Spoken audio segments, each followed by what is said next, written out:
Hello, welcome in everyone to this week's chapter of New Blood by Night. I'm your host, your storyteller, your dungeon mistress, Voidal. Let's dive into a recap and set about our adventure for chapter 21. Villain? So in the shortest of terms compared to the previous one, we started the session essentially real tense, still, the group trying to get over the experiences of that night, which were leading towards the end.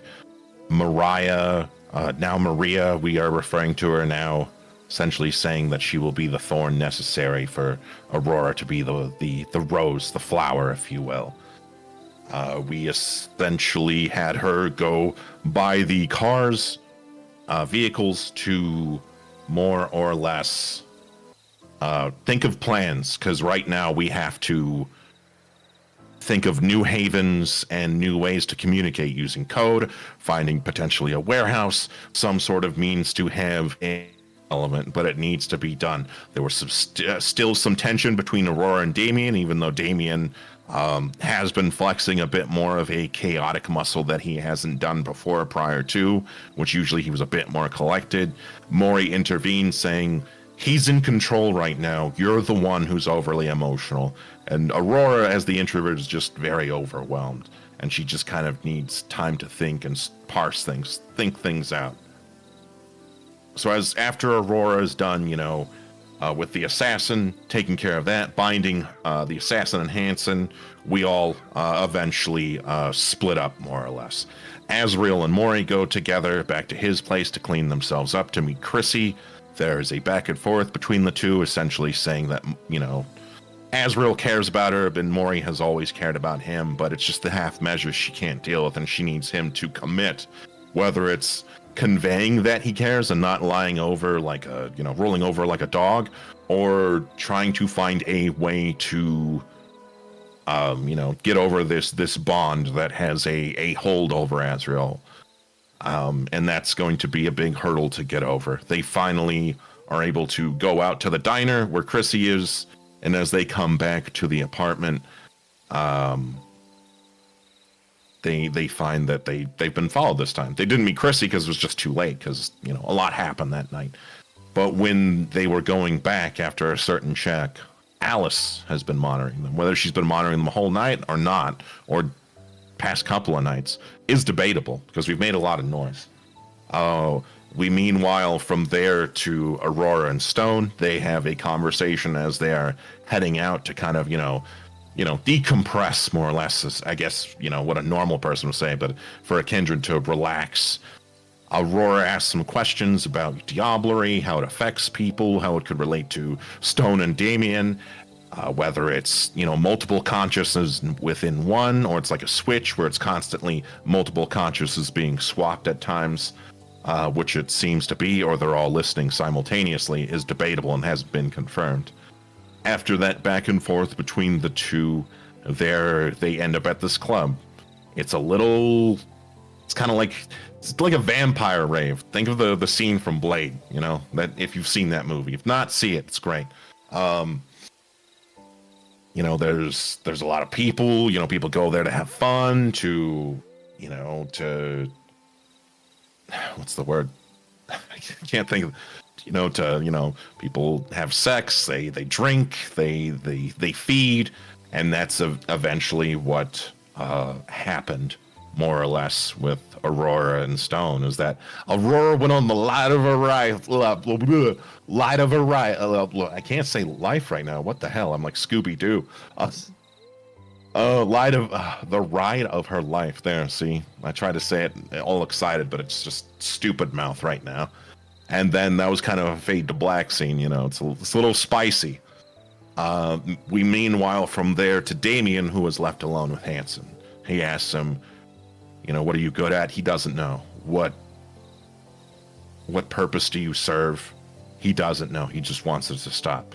And he does make it stop by using a very dark and evil power that hollows out the mind, the memory, the convictions, the beliefs, the wants and passions of a person, and leaves them like a blank slate.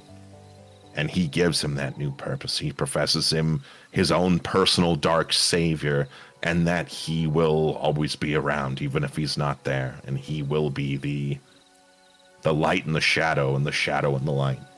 We, meanwhile, back to Azriel and Mori. They get a knock at the door. They look, not sure who it is, because, big man, hard to see face when he's like yay tall, relatable. Mori gets in position, Azriel opens the door. It turns out to be Stone with, Aurora on his back. Her hair kind of combed through and looking a little rough, little handled, if you will. And since she was handled, she's kind of out of it. He's asked if he can come in because she had made arrangements to be there regardless. He puts her on the bed. And, there's still animosity between Azriel and Stone due to the fact that they had that confrontation with Alice earlier in previous sessions. Go watch the video, like and subscribe. With that said, they were able to reach an agreement to where even though they may not care for each other all that much, they're trying to build a bridge that doesn't exist, and they come to an amicable agreement. Everyone goes to bed. Damien goes back home. We arrive on the next day. Aurora wakes up early. She kind of, wakes up, checks things, checks herself, find out she has a tattoo in a very sensitive space.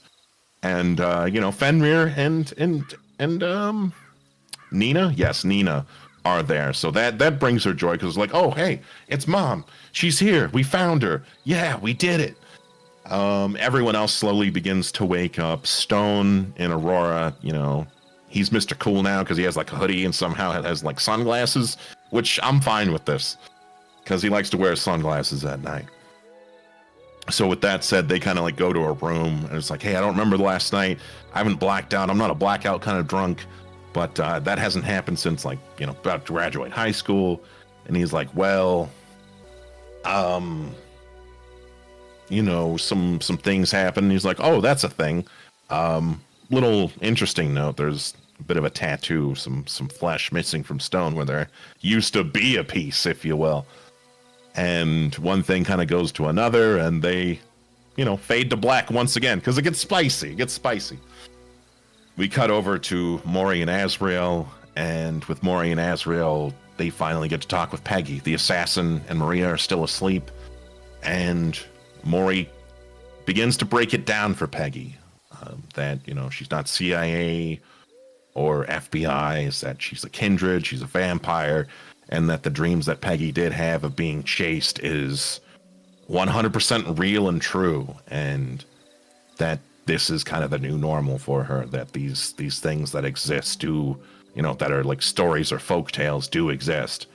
These creatures that go bump in the night, and it's that hard realization where you kind of have to go into another room and sit there and process for a minute. And that's what she did. Then we cut back to Damien, where he finally awakens with his two others, Robbie and Mia. And Robbie's he's ready to feed, he's ready to go. So he grabs Hanson and, uses him as a blood bag, more or less. And doesn't allow Robbie to drain him dry, because that's, he said he'd keep him alive. So after that, Robbie kind of sits up, kind of like a wee babe who's just, trying to process everything after you wake up.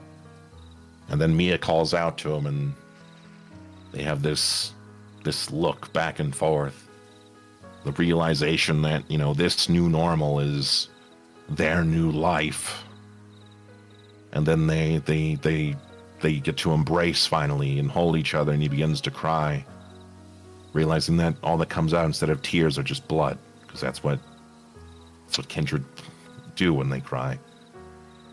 And as they're embracing one another, Damien gives a declaration that they will get their vengeance and they will get their revenge.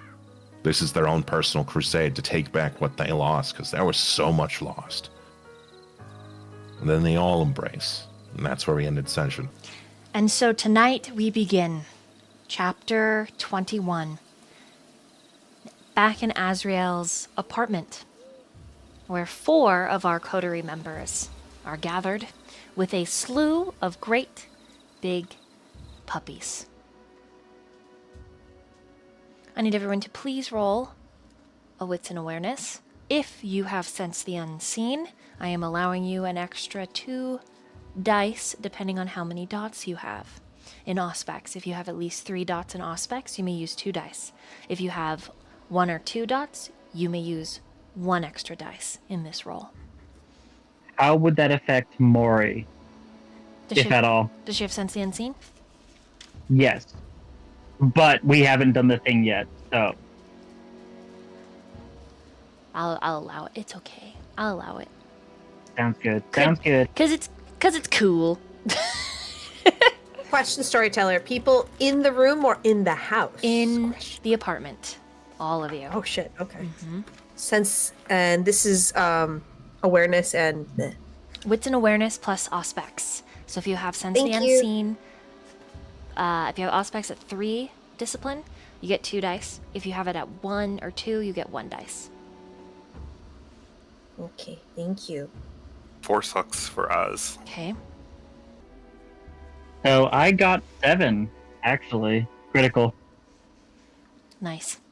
Okay, just go ahead and type it out in the Discord or the Roll20, either way. Just make sure you tag what it is. Okay. Wits and awareness. I have 4.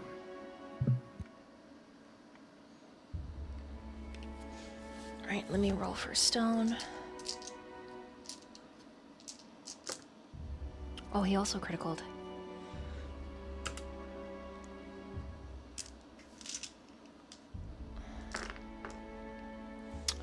Okay, so everyone is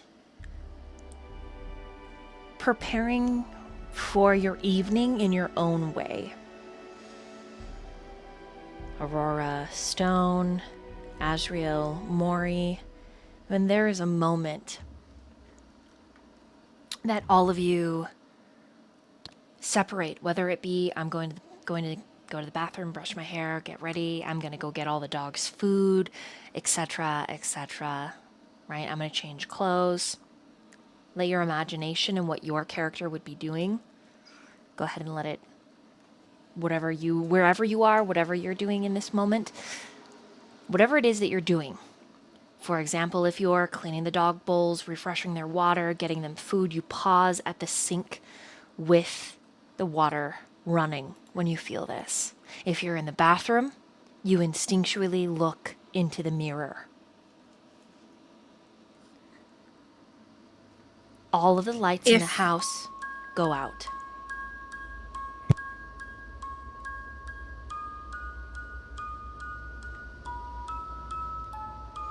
Go ahead, Spec. Did you want to say something? Because Aurora's looking for clothes. Does she look out the door? Would that be acceptable? Door or window, yeah. Okay, great. Because I'm going to Thank you, sorry. describe each thing. So, I'll start with if your character is looking outside the apartment when the lights go off. And this is out into the cityscape. You're not looking into the hallway of the building. Okay? You are looking over the city. If your character is at a window and you're looking out, you walk out to the balcony door, whatever, there is a string of red lightning. It makes no sound. There's no thunder begotten, forwarded, nothing. It is just like a claw that rips across the sky. A flash of brilliant, hot, red light. If you are looking in a mirror, is there anyone looking in a mirror? Before I describe this. I'd probably been at like fixing the dog's food, so I probably maybe the reflective part of like the sink.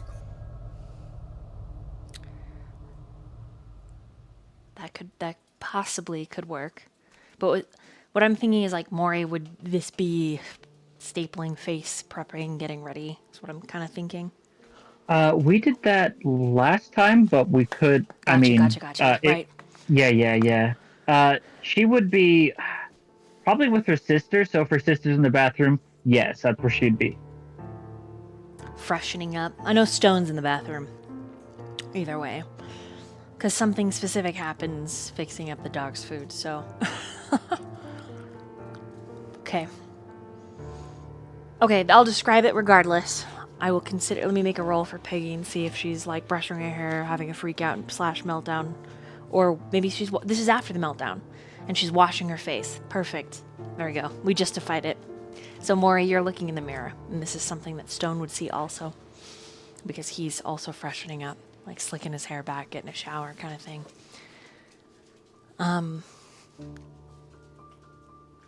When the lights go out, there is still kind of a strange ambient glow, Mori. Peggy, you don't believe can see it. But the mirror itself is like a glow-in-the-dark star, the kind that go on little kids' ceiling. You've seen them sometimes on jobs. It's very, very faint. It doesn't really lend any light beyond illuminating itself. And in the distance of the mirror, you see yourself, Mori. Only you look different. Your face sags a little slightly, your eyes drooping down, and your flesh is not stapled, it's woven. Like braided. And you don't move so much as you're gazing at your reflection, you suddenly get closer. That other reflected you. And you feel like you are buried, Mori, from the neck down. And things are moving under the earth. And this is such a visceral, raw feeling that you find yourself instinctively, blindly reaching out for Peggy, pulling her behind you, even though she is about your height but a little heftier. She's quite curvaceous. You pull her behind you and you let out this wretched hiss. Full fangs. And the you in the mirror ticks like a clock. And that's when the lights turn on for you. Those of you watching the lightning, I need you to roll a secondary wits and awareness, so I would count this as Aurora.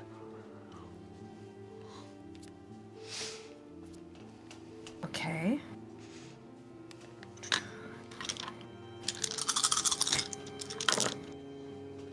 Oh god.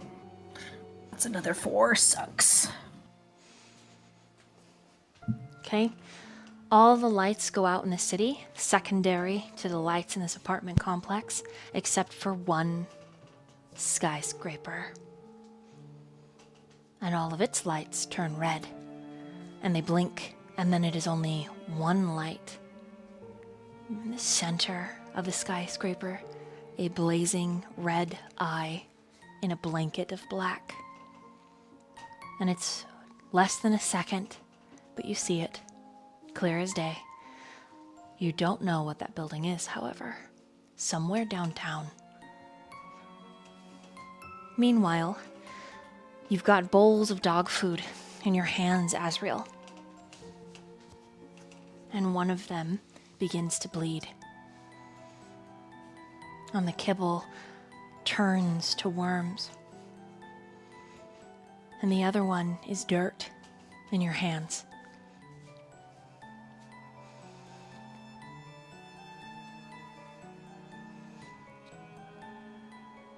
It definitely freaks them out. And then you hear,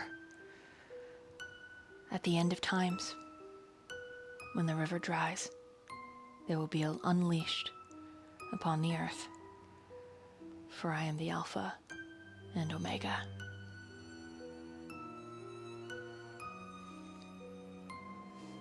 And you also bear the sensation of being buried in the earth and something moving under you and around you. Then so does Aurora. And then all at once the lights flicker back on. As if nothing happened. What do you do?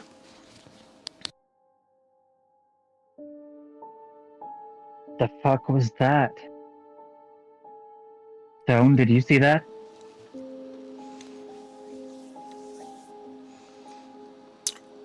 He would nod, Or but I think he's in the other room. Oh, I thought you said he was getting ready too, right? Yeah, but do you only have one bathroom? As it only has one bathroom. Oh, then yeah. Wait, what? Really? Then yeah, he would say he saw that as well if he's in there. He's like he's like all fresh, and Peggy's like, "Oh my god. Why did you just push me in front of this handsome gentleman?" She doesn't seem to have seen anything.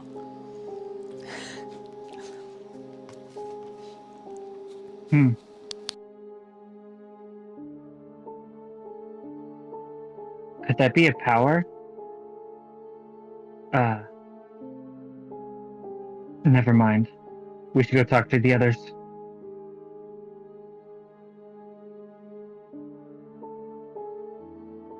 He'll follow you out. And Peggy's like, I don't know why you just shoved me. Like, I was just trying to fix my hair, and now I've just started all over. Wait, where are you going? You seem really stressed out! I love Peggy. Anyways, still heading out. She stays in the bathroom and is like, you hear her over this thing. I don't know what I did. Oh my gosh, get it together, Pegs. Get it together. Let's do pigtails tonight. No. Braid. Single braid. No. No. We need to get some makeup. I can't believe all this is real. I'm just gonna have a breakdown in the toilet again. And then she shuts the door. Ooh. Dang it. Child. Yeah, still going to meet the other group. Just a little bit of regret as she walks out.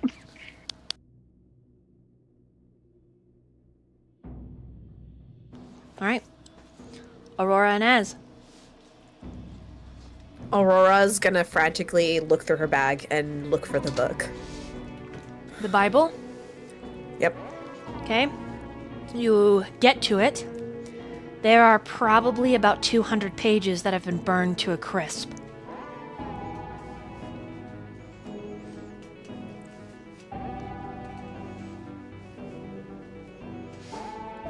When you open the soft, worn leather cover, ash falls into your lap and it all over the purse.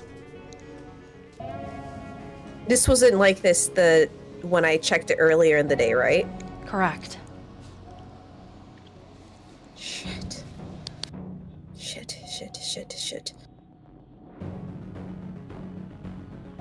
Okay. Aurora just sits there in the room on her knees, and she's trying to rifle through what she can, and she's thinking right now. She just sits there and thinks with the book in her hand.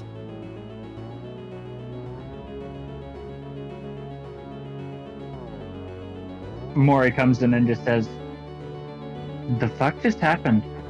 Did you guys see anything?" Yeah. Did you hear anything? A ticking? Being buried? I heard some very much New Testament end times stuff. It's at this point that Aurora does come into the room, and she's very quiet.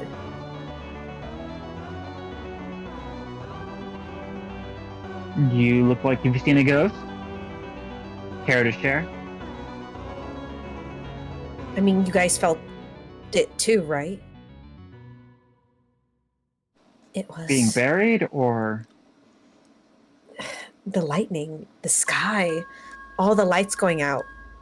This one skyscraper, it's like the Eye of Sauron. Just... I think... What did you see? We were in the restroom and, I just saw myself, but like I was made out of leather. being wrung out, twisted.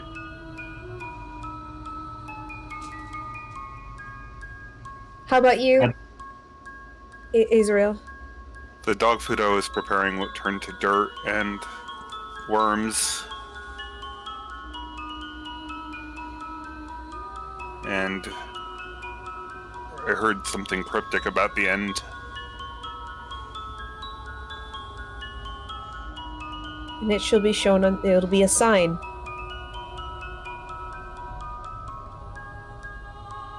You, Stone? I saw myself, but I reckon there was quite a few of them fellers standing there looking back at me. And the one at the end was, wow, he didn't look real nice.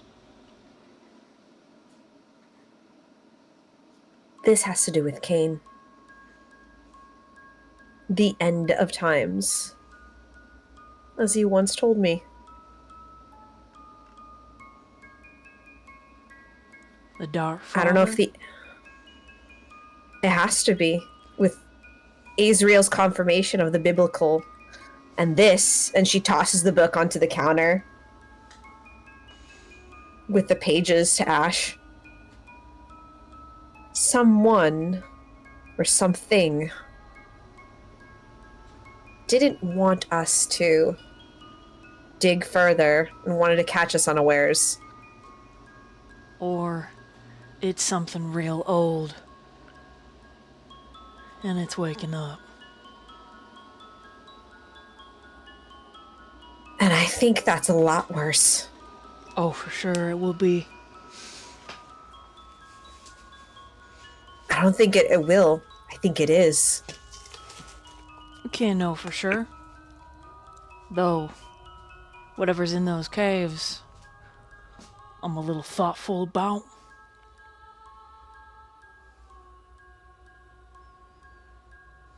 And, I'm gonna take your guys' wits and awareness from earlier, and Stone winces all of a sudden. And his big body, like, tilts backwards, and he stumbles. Aurora goes to him immediately and, like, puts her hand on his back and touches his face and asks if he's okay. Yeah, I'm alright. And he hisses. Does he look any different? You take the time to examine him. Yeah. Okay, roll an investigation and intelligence.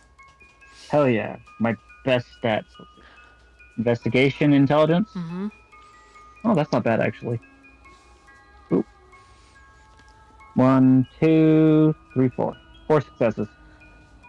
He looks the same. I mean, his face looks the same.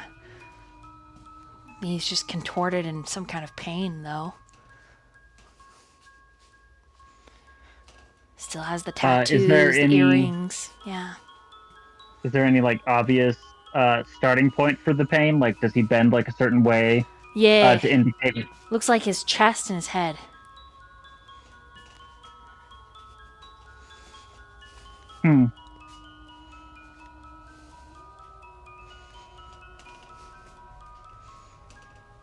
Aurora tells him to sit down.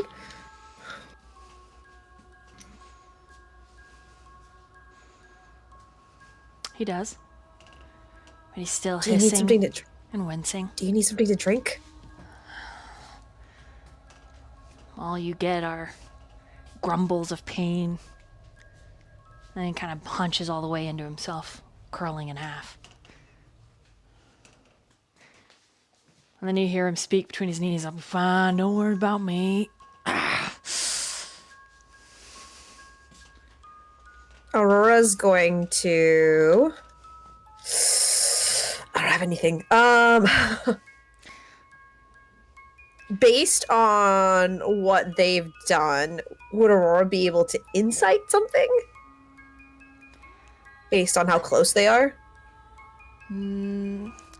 He is such a man of mystery still, it's hard to say. Okay. Then yeah, she'll just stay there with him. Like, she's on the floor on her knees and like has her like she's basically like kneeling before him as he's sitting down and just looking like super concerned. Could that have been some sort of supernatural attack?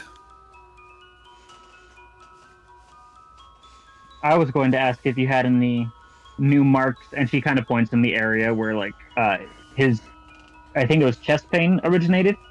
Chest pain and head. Yeah. You have any new marks in the chest? He's Right unable to respond. He is just clutching his face in his chest. Can I roll a first aid to check out Stone? You can See if there's anything actually physically going wrong with him? Mm-hmm, sure. Go ahead and roll an intelligence in your medicine. Does that count my first aid? Yeah, go for it. I mean, he's dead, so, you know, but... I mean, it's still first aid for this, whatever is bothering him. Oh, that was a really good roll. That is 6 sucks with a crit. As you kind of get him unfolded, because he is hunched forward, he is in incredible pain. You, with your 6, it's coming on a cycle.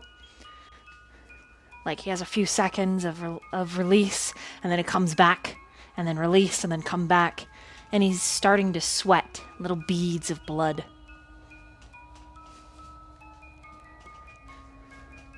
You hear Aurora just like tell him, like, come on, stay with me. Come on, everyone, just talk to us. What's happening? Okay, I need you to roll a manipulation and a leadership. Aurora. You want to know how many dice that is? 1. Actually 2, because of higher tier. Woohoo! This is not gonna work out. Well, I got the max of what I could get, and that's a whopping 2. Okay. You feel the command through the blood. Your blood that's in his body. Even though it is a gentle plea, you still have sway. And his eyes open, and they look at you, and that's when you see, Mori, that his pupils are all wrong. One really, really small, the other huge, just blown out, covering the entire iris. He's very likely completely blind in that eye. And his teeth, several rows of them, are on display. And his face takes on this more monstrous mask. Hard ridges and scales forming across the skin, kind of elongating it, giving it this serpent-like expression or shape. All he says, actually, you do read Hebrew, so when he says it, I'm trying in that language. You're the only one that understands it, Azriel.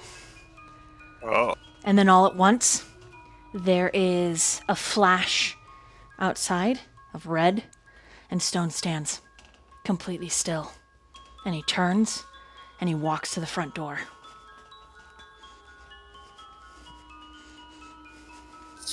Yeah, Aurora's gonna go after him and be like, what's calling you? He just walks. You get in front of him, he runs you over. He's opening the door. He is leaving. He is going. I'm I'm gonna gonna run follow to him. get in front of him. In my freaking hoodie. Okay. Just run, yeah. You get in front of him, he obfuscates. Going invisible just like Mori does. I'm going to use, heightened senses to see if I can smell him out. Okay? The only reason you even have a possible chance of doing so is because your blood and his blood have combined. So I'm going to go around the room and you're all going to get a turn. He is leaving. He is out the door. If you physically try to stop him, you have an intense feeling that he will physically stop you. What you do as your character is entirely up to you. You take your consequences by the reins and in your hands now. Okay? Aurora, in trying to smell him out, you will have a 1 dice advantage. This will be a wits and awareness. All right. All right. Come on, dice pool. This is where I need you, baby. I'm rolling a lot of dice right now. All right, come on. Just a reminder, Can I yell out, "Someone get my bag"? And then I'm gonna. Ooh, yes, babe. Ooh. Okay. Good news and bad news. Okay. Okay. That is. I got. Oh shit. Fuck. Okay. I did get 1 crit, but I did get a skull. So that's unfortunate. So 1, 2, 3, 4, 5, and then 4. I got 9 plus a skull though. All right. So you'll be able to smell him. Azriel, what are you doing? I don't think, I'll just call it, I don't think I can do anything to help in this situation. But I will go grab Aurora's bag for her since she asked for that. Yeah, I take it and I just follow him. In bare feet. Don't even have shoes. Okay. Mori. So, Mori's a bit torn, right? So if this were to be an enemy attack, if Stone was to be controlled in some manner, and he's running away, right? Why, that would leave this area open if we all left, which I have the assassin and my sister to worry about. Mm-hmm. Yeah. So, Mori's going to the bathroom door and is just going to, knock, probably louder than intended, and just say, "We gotta go. Come on." Yeah, And turn she'll to pick go. up the assassin. Assassin still... I think Assassin was still unconscious, right? Correct. Yeah. Okay. So you're gonna pick up Assassin and drag her along with? Okay, Aurora. You find him outside in the parking lot standing there. And he's just facing the wall. Standing there.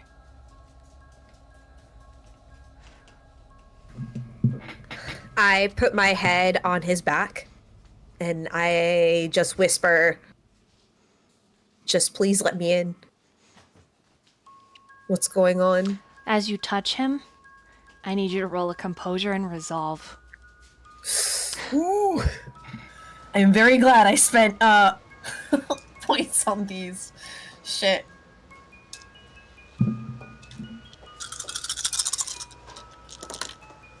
Oh my god, this is the happiest day ever.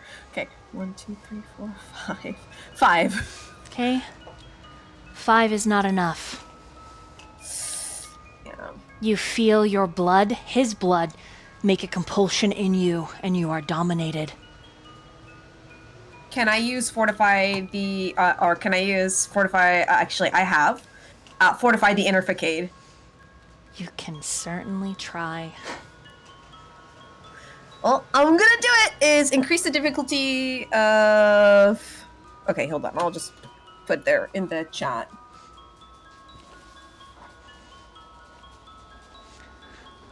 So I'm gonna add the Fortitude basically to my dice pool as well. Okay, so go ahead and re-roll your Fortitude dice.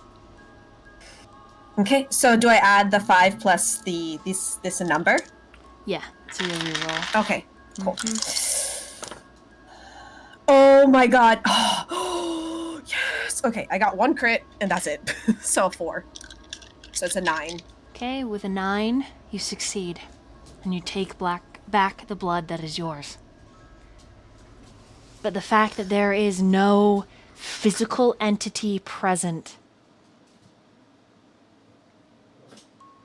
and it is just the blood from wherever distance, is terrifying.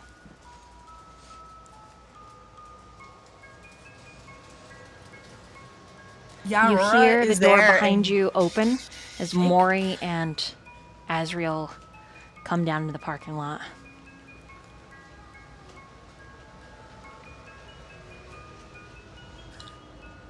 And as the three of And you make eye contact, you hear sirens go off and you can smell the smoke. Somewhere a fire has started. Not too close. Not close enough you can see it, but close enough that you can hear the sirens and smell the smoke.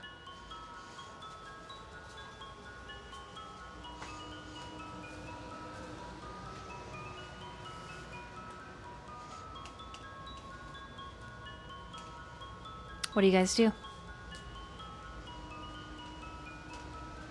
Aurora says to them without turning around, she's like, there's something, I think, calling to him, but it's deeper than just it's something to do with kindred magic or blood, I think.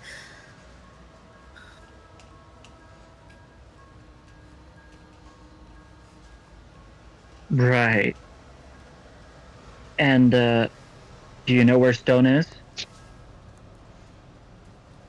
She nods Or her is head. he visible because she touched him, or? Yeah, he was visible when she came down. Okay, because I know he turned invisible, right? Yeah, like he cut the obfuscation himself, but it's hard to say. Right. So, blood sorcery is supposed to be something my clan can do, but I was never taught anything about it. I don't know how to combat this. There are other Banus, but they are not Father's Banus in the city. You could set up conversations with them, but they would start asking questions why. Why I'm reaching out to them, or Yes. why do I need to know? Both, yeah. Yep. Because they're nosy kindreds. Yep. Yeah. Considering that Father is very is kind of like his own offshoot to the Banu Hakim, because you know, the religious thing. Right, yeah. I don't think she would consider that. Question, any of the three of you have all of your weapons on you? Yes, I do. Okay. Stone turns and walks right up to Mori. But each step is like it weighs several 100 pounds. But it is slow and measured.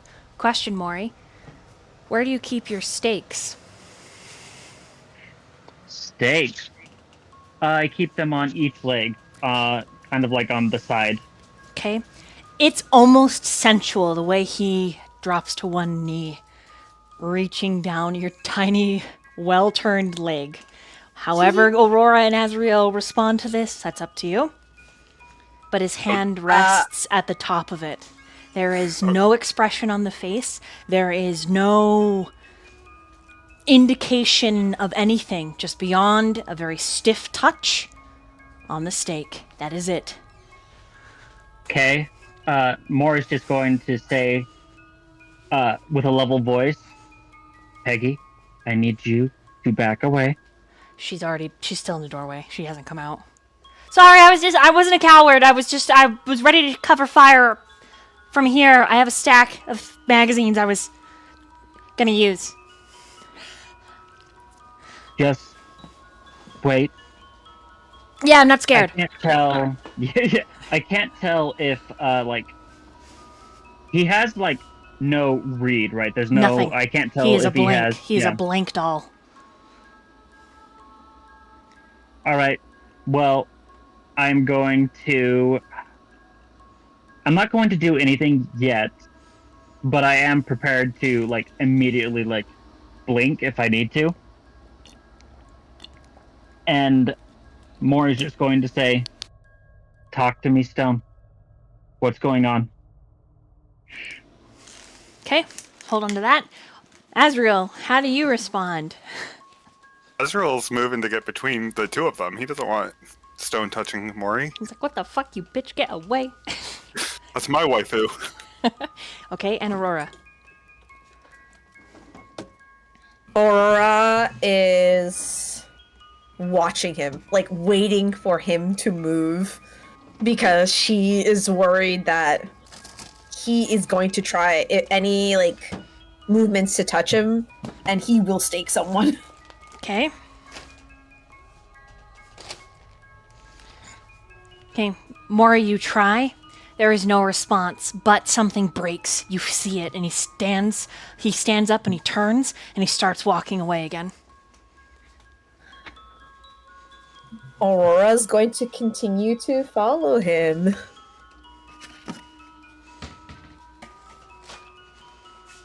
Okay, I don't know if this is like outside of like my character abilities, but I almost feel like he was trying to ask me to stake him. Could have been, but it's hard because there's no micro expressions on his face. Yep. I'm just going to look at Aurora and just mouth the words, "I'm sorry." And I'm going to use Unseen Strike and just try and stake him real quick. Okay, it goes through. Oh, no, it doesn't. He's moving. Okay, hold on. No! No! Okay, hold on. I have to actually, like, look. Fuck! Okay, you gotta roll.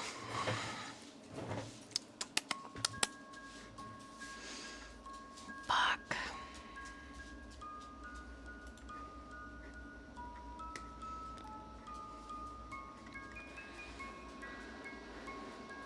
So, his wits and awareness versus your dexterity and celerity.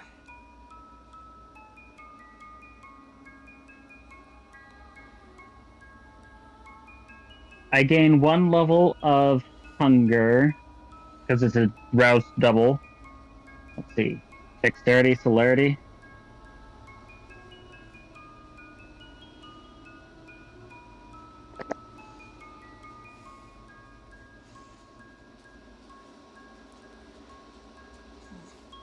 I'm going to use a willpower Okay.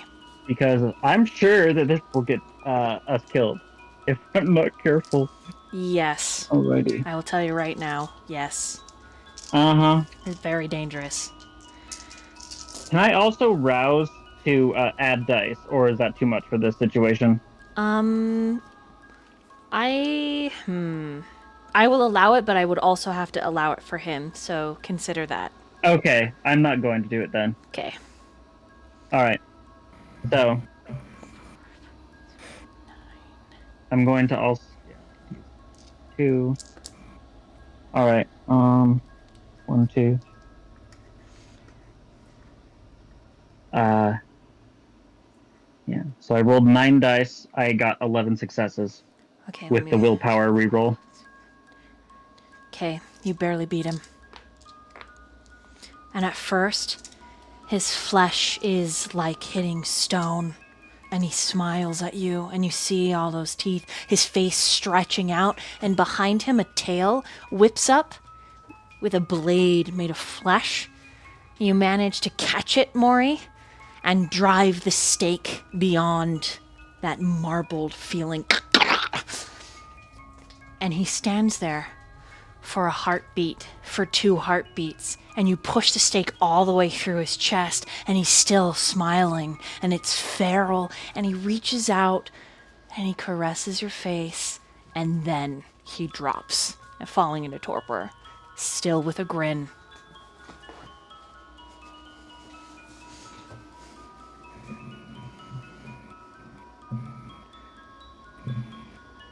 In the distance, you hear, "I'm not a coward, I'm just holding on to this unconscious woman.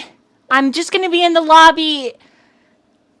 I'm not going to call the police because of everything that you said, but my instincts are screaming. Everything is screaming, but I'm fine. I'm screaming, but I'm fine. Okay." Wait. Hold on. This is Peggy saying that she's holding an unconscious lady? Yeah, she's holding the assassin for you. Oh, thank you. Yeah, no, I'm good. Everything's fine. I'm fine.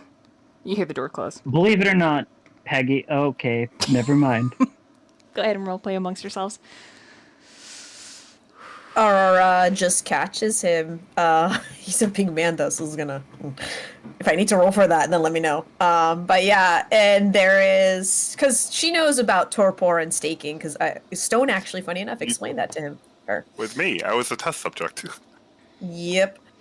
And so Aurora knows it's shocking, but then like for like a millisecond, and then realizing what's happening, she doesn't.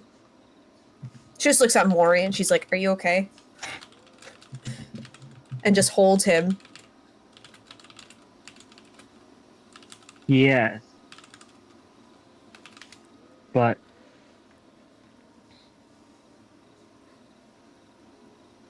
I don't know someone who can dominate him, control him.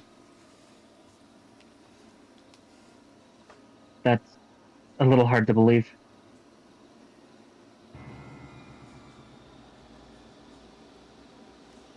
We should probably bring him back up to my apartment. What's interesting, this is a busy city that you live in. It's not as large as some, but regardless, there should be people out and about. And there is no one. As the billowy clouds up above begin to cry, and soft rain patters your clothes, tops of your heads, your cheeks, there should be people, cars, vehicles. It is still. Unnervingly quiet.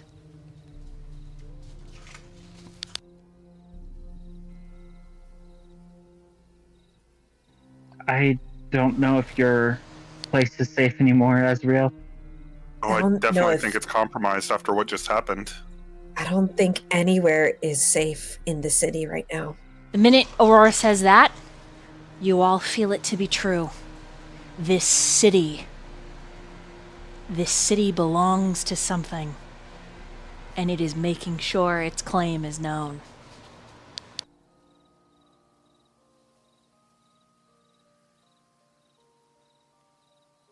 Or it's just crazy circumstances and everything's really okay. And it's I like just Peggy logic. It's just wild. It's just crazy. It's just there's nothing wrong. Everything's okay. It's fine. There's no creepy anything happening. There's nothing as big as trees taking out cars. There's no red lightning. There's no cult. Everything's great. And Aurora just like picking up as much as she can of Stone, like putting one arm around her. You will have to roll strength and yeah. athletics. He a big man. Yeah, he's very big. He big boy. Oh boy, I do have some dice for this. We'll see. Oh, well that did not. That was a 3. Okay. Yeah, you can kind of drag him, but carrying him is out of the option. He's way too big.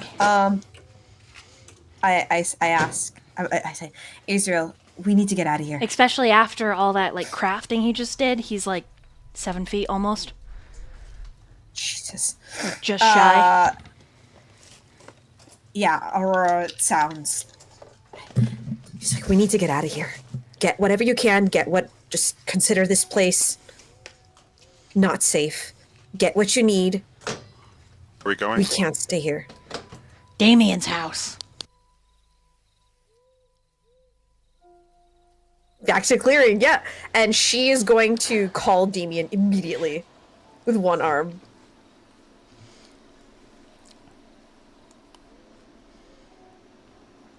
While she's doing that, Mori's going to look at Azriel's car, see if there's any trackers, anything that may be used to follow us. No. You can roll, but I'll give it to you. No. You don't.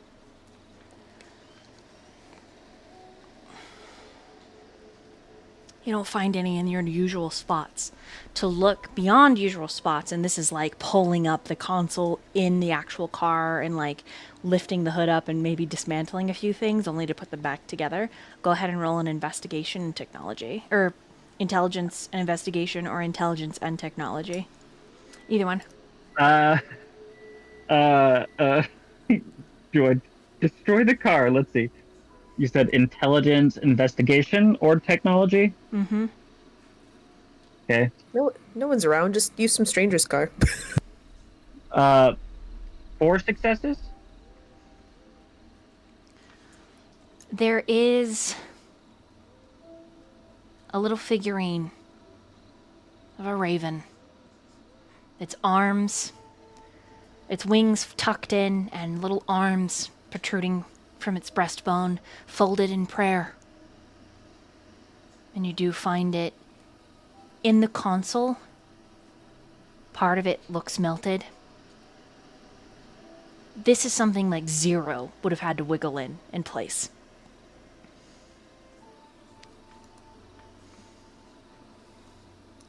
So either Zero did this, or creature of similar size, or sorcery. She pulls it out and quickly destroys it.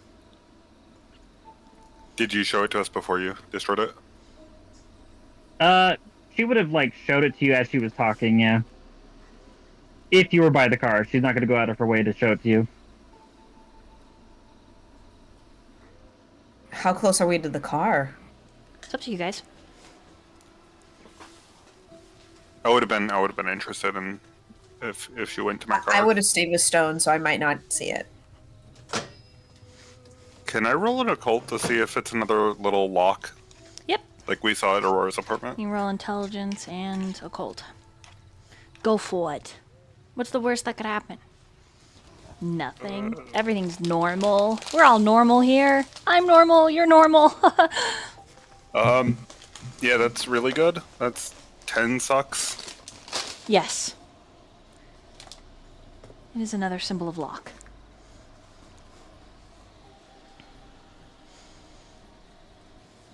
Oh, so it seems like the lock cult is following us.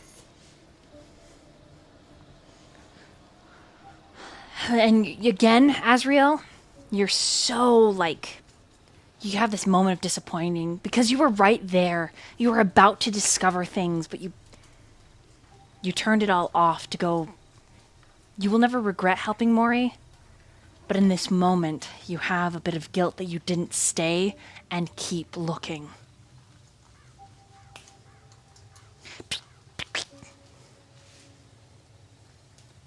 I may regret it, but helping Mori came first. Absolutely.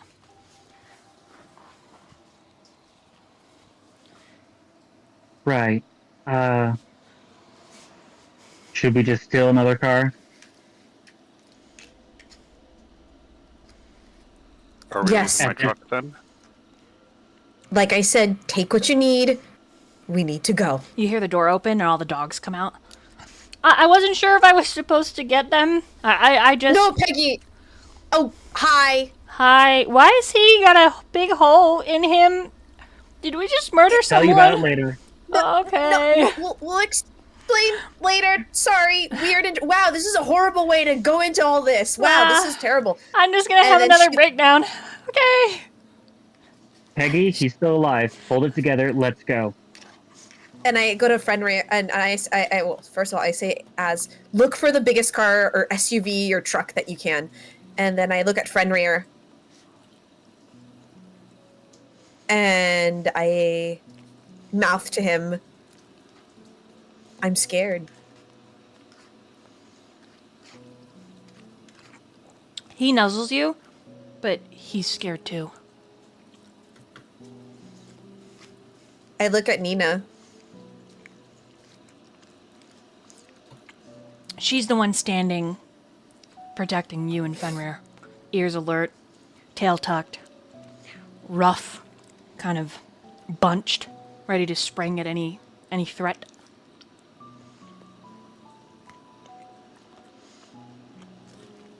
And I say, Nina, I talk to Nina and I tell her, and I ask her, Nina, does this have anything to do with your group? She just chuffs at you, like, how dare you? Sorry. But then I say, Should I call him? Referring to Joe. She's not sure who you're referring to, really. And she just, like, sniffs at the air. Then sniffs, kind of wanders around you, pees on a couple key spots. Nice. I approve. I say, should I call Joe?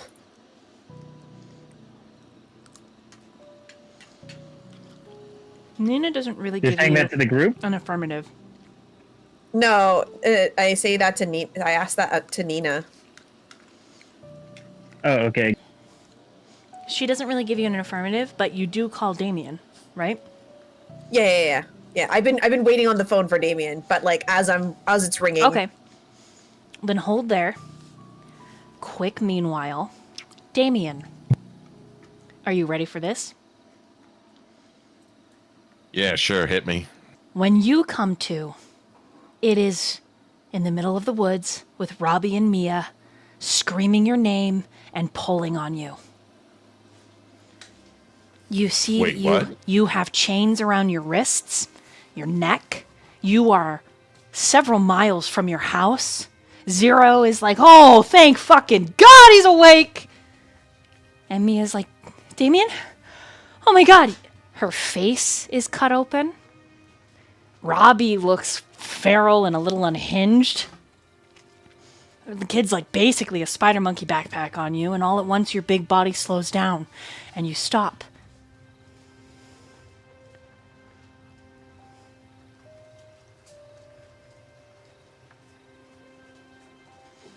You have no memory. Hey, are you okay? You okay? Where the hell am I? Where, I don't know, you started going somewhere and we followed you.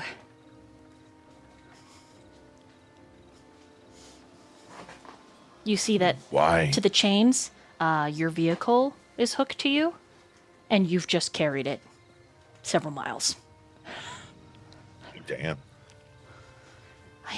I don't know, you wouldn't stop. I was trying to entrap you. I rigged you up to the car, you still didn't. You just took it with you. You just freaking took it for a walk.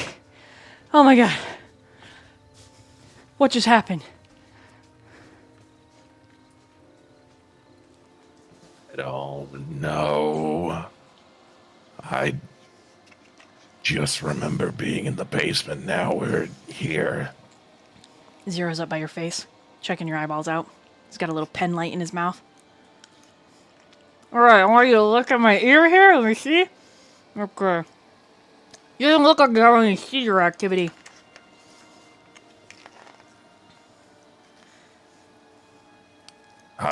And who's doing this? Zero. When did you become a doctor? I got it online. You can get anything online these days.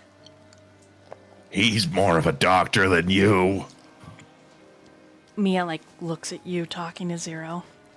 And then she has that dawning realization again of oh my God, the ferret is intelligent. Of course it is. She doesn't say it, though. You started acting not normal, and you changed, and you started going somewhere, and I don't know where we are. Maybe a mile or two outside of town, but this is middle of nowhere. I'm at a loss. I don't know what to say. I'm just Mia hugs you. can I'm just glad you're okay. And Robbie sits down on his butt as it begins to rain. Yeah, it was crazy wild. There was red lightning, and then all of a sudden, all the windows opened up in the house, and it was just this crazy. I don't know. You just were like a robot, and you just started going. I didn't even know I could do those things. I took you to the ground once, and I didn't even know. And then Mia, we tied you up, and she's like, "Let's stake him," and then you just ripped the stake out of your chest, and you just fucking kept going. And you can see on Robbie's like chest and neck where you've probably bit him, and there was like quite the physical altercation.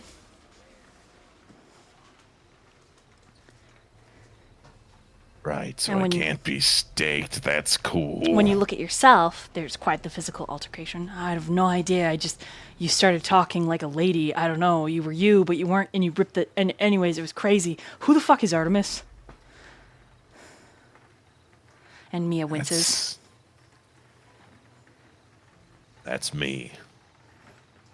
Yeah, your Hanson guys. He's weeping. My God, my savior. Just looks back at Hanson. Calm down. I'm fine. He's fine now. He's smiling that you're put together. He says, "Of course, my liege. I'm glad you're okay." Robbie's like, "That guy gives me the peebies." Don't worry. He's just trying to be helpful. Yeah, that's what he said.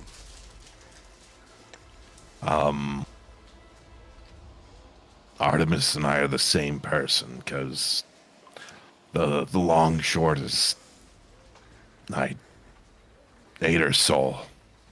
Robbie's just, his eyebrows pop, looks up at you from the pavement. Cool. That's cool. So we're like video game characters now. And Mia's like, "No, Robbie, it's a lot darker than that. No. You gotta look at this, sis, in a good way, okay? We gotta be positive about this. Okay, so this Artemis is you. You ate their soul. You're a good guy, I'm assuming, because you saved me and my sister. And maybe Artemis was toxic, like a tree frog, and now you're like mating ritual like tree frogs, and so you're going to the tree." Robbie, that doesn't make any sense. It makes all the sense. Video game logic. Do you have any lingering effects, Damien? Anything you can? Oh, what do I currently feel, in all honesty? As you look inward, Yeah. you have more of Artemis's memories. And Artemis's compulsions. Artemis's submerged directive. There are pieces that you should know, but you will not know because the two of you are one. But in this case, though you know that the flesh entities, without a doubt, you could control them, but they were not yours. You know that Artemis was afraid of whoever they belonged to. But this is not something that happened because of Artemis. And I need you to roll a wits and insight +2 dice on yourself. What's an insight +2 dice?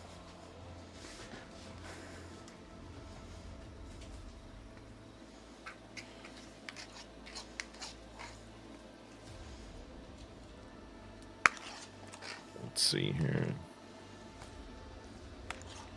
All right.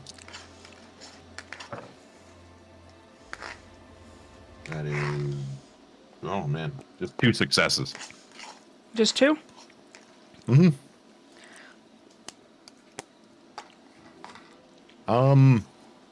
Actually, let me use one of those storyteller willpowers just to see if I can get something more here. Okay. If that's all right.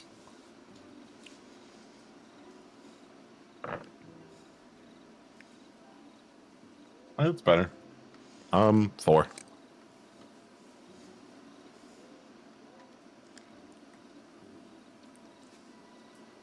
This feels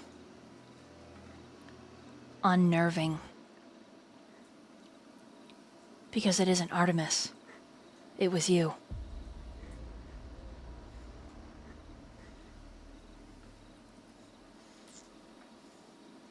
And when you think about what you are,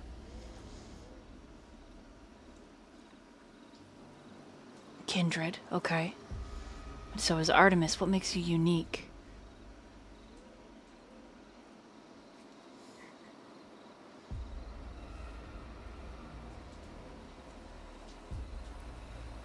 Right? Your clan. Your clan makes you unique.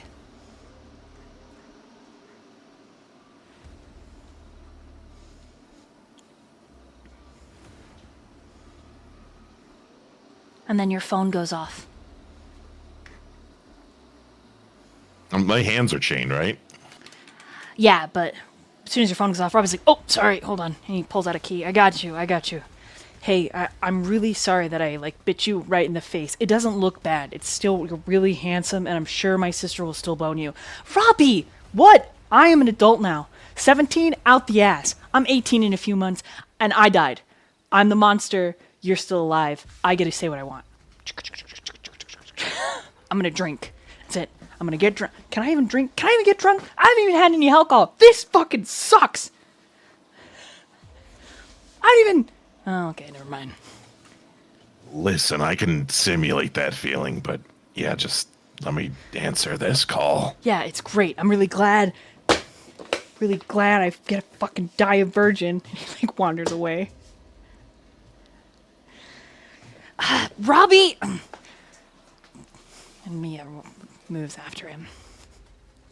And Hanson just comes up beside you and is like, it looks like they're getting along well, sir.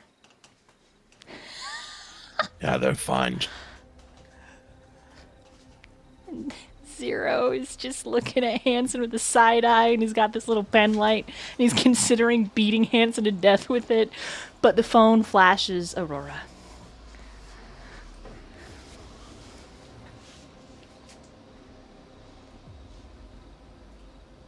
Pineapples? Pineapples? Oh no, hello? Pineapples? No. Pineapples? Close! Ham! Can you hear me?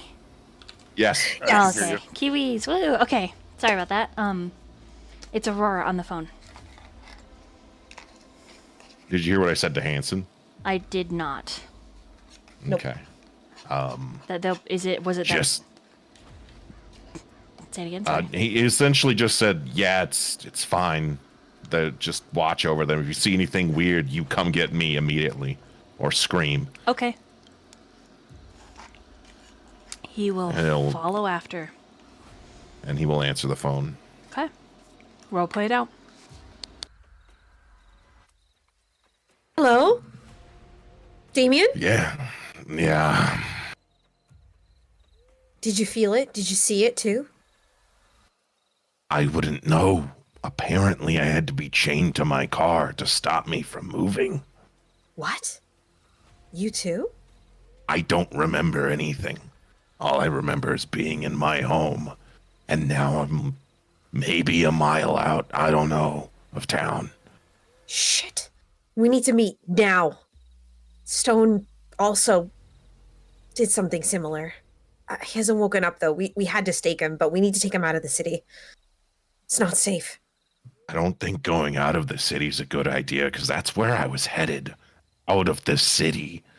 Wherever my destination was not in the city.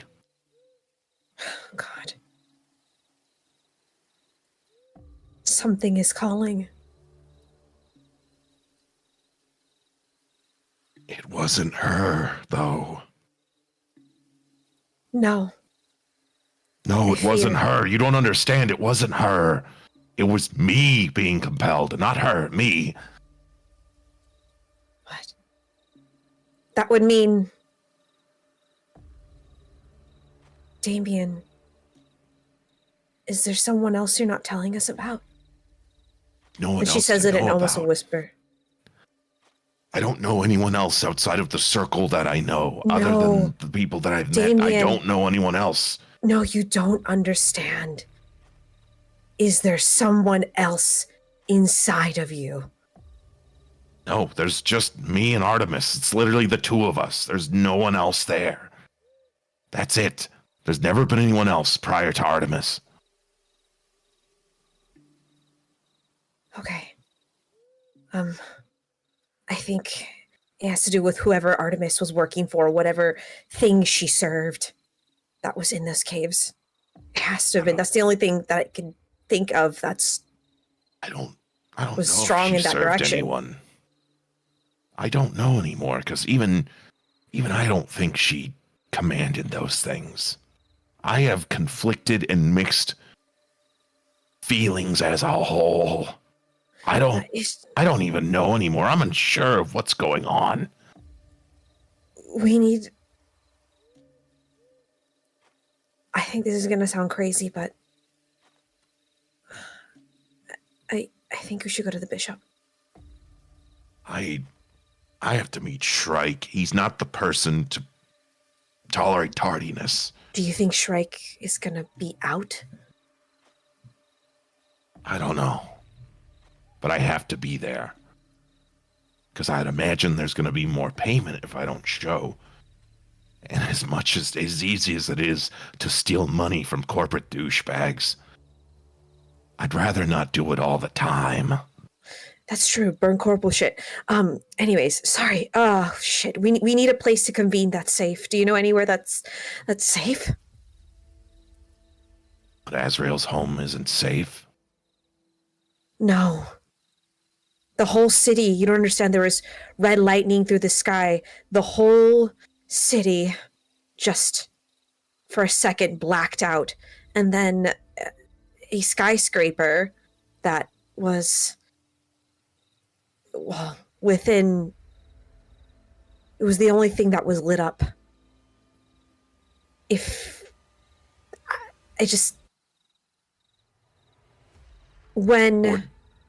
Before you continue, were there any authorities? Were there firemen, fire engines, police? Was there anything moving about in the city? We heard sirens. Apparently, it sounded like a fire truck. Fire truck. All right. So at least there's still some sort of structure, so that's good. I don't know for how long. Something is here. It's calling. I mean, it has to have been. Otherwise, he wouldn't have left like that.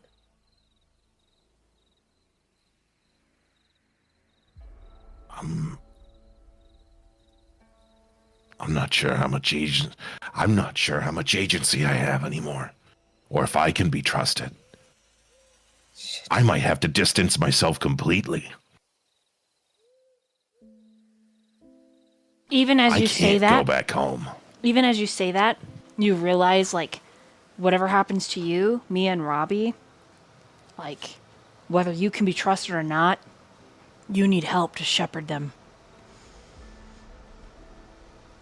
So the anxiety that you feel, Damien, is ramped up even more. You feel this paranoid, scared frenzy just rippling below the flesh, because nothing is allowed to hurt what is yours. And Mia and Robbie are yours.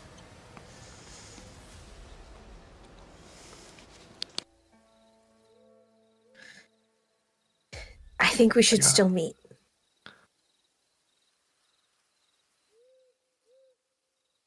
Go to where we found Stone.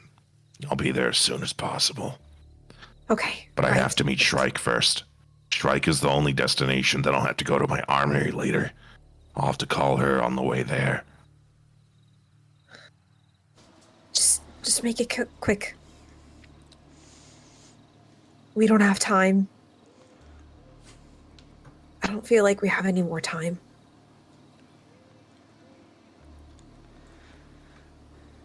And this coming is coming. And we won't be able to stop it. Yeah, but I don't want to be here at the epicenter when it does.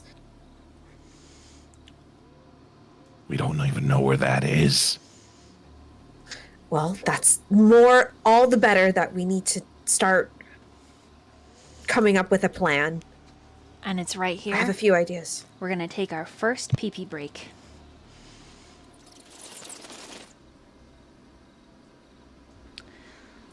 And we return.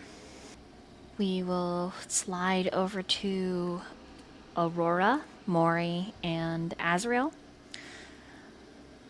Your animal counterparts has found a rather large SUV in the parking lot, though it is locked very tight. So I hate to be the bearer of bad news, but I have no skill whatsoever in disarming an SUV and getting it going. So turns to the rest of the group. Hopefully one of you do. How old is the SUV? It's just a couple years old. Oh, shit. So it definitely has alarms on it. Mm-hmm. Then let's take 2 separate cars. We need the old cars. They're easier to hack. Are we sure my truck isn't just fine? We got rid of the... I mean, it's up to I you. hate to leave it. As long as we can. All right, then let's go. Let's go. We just need to go. And I need to make a call. Okay. And so she goes towards the truck, and she actually asks Azriel, "Can you give me a hand? He's really big. Wow, he grew like a foot, and he was already like 6'3". Trust me." Yeah, I can help you.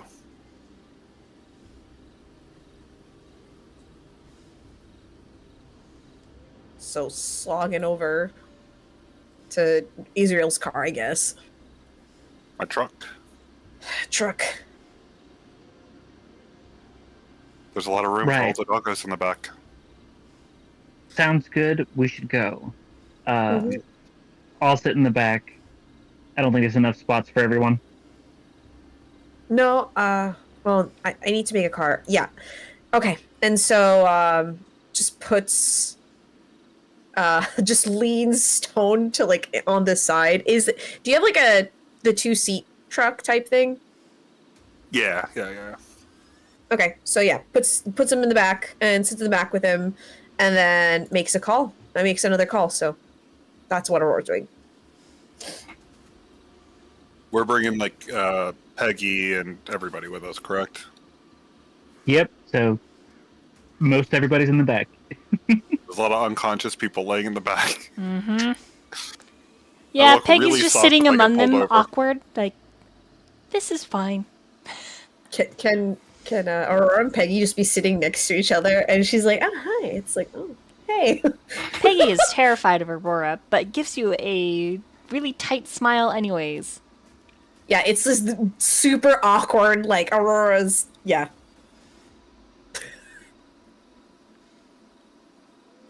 All the dogs are with us too, right?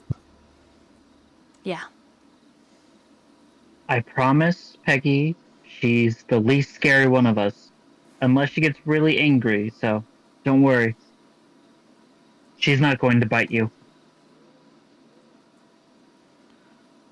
And then she just, like, looks at Aurora. You better not bite her, right? And Aurora just shakes her head no. And she's like trying to, like, make this call. She tries to, like, yeah, she doesn't even text in advance to Joe. She just calls him. You call Joe. Mm-hmm. Okay, let me make a roll. He does not answer. Okay. Yep. That was what she was worried about. So yeah, she just focuses on Stone and just seeing, like, his condition. He is torpid. Mm-hmm. Mm-hmm.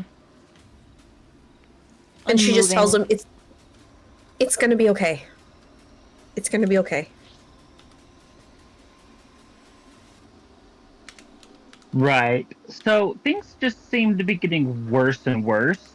And usually Mori's not one to ask for aid.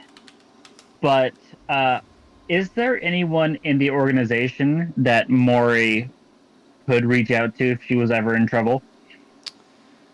Yeah, DM, storyteller? probably. But again, because of the nature of being an assassin, it's so rare to work with anyone. But go ahead and have her roll an intelligence and etiquette. Let's see who she comes up with. Will do. She didn't. And Aurora didn't get Theo's number. Okay, yeah. Nope. No successes, sadly. Yeah, she just... Maybe it's the stress of the situation, just literally can't think of a single one.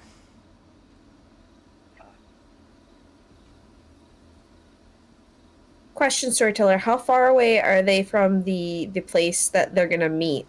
Would Damien arrive like a lot later, or would they get there just in time? You'd probably all get there roughly around the same time. Even with meeting Shrike? Depends on how long it takes to meet Shrike. Okay.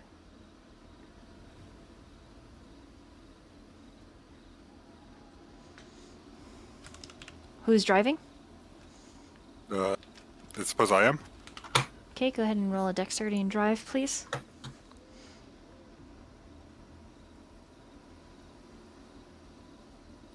All hunger dice. Whoa. That's 2 sucks. Okay.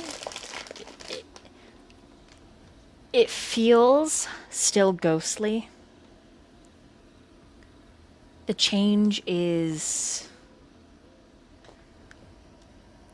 obvious, Azriel, but there's still people. There's still life. You make it to the old vacation rental. Lights off, gates locked. What do you do? Oh. If there's anyone already in wait for them. And, yeah, just, usual protective detail. I didn't hear what Azriel wanted to do. I'm sorry. I think my internet kind of cut out for me. So as we pull in, I'll park, get out, kind of assess everybody in the back. Just I wanted to check in. Okay, so it is locked up. There's a gate and everything because of where it's at, and well, maybe reasons you're not sure. But do you park like down the street, or do you break into the gate and like park behind the building? Is what I'll I'm asking a for. short walk away. Okay, so it's not a big. Okay, so you'll hop the fence when you get there. Mm-hmm. Gotcha. Okay.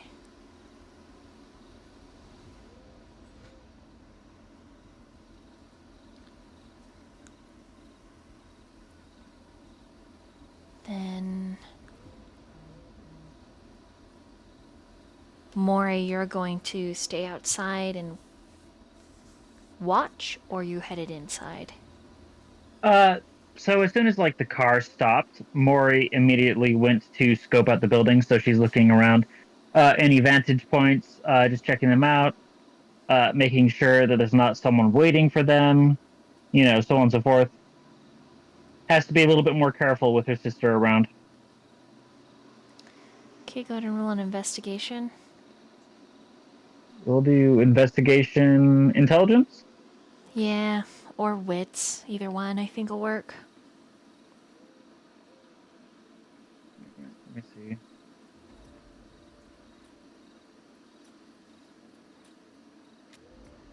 Okay. 7 die. 4 successes. It looks empty. Like it looks like it's closed and everyone's gone home. There's some old vehicles still parked. Not far there's an alleyway that's got a rotting trash bin, an old car.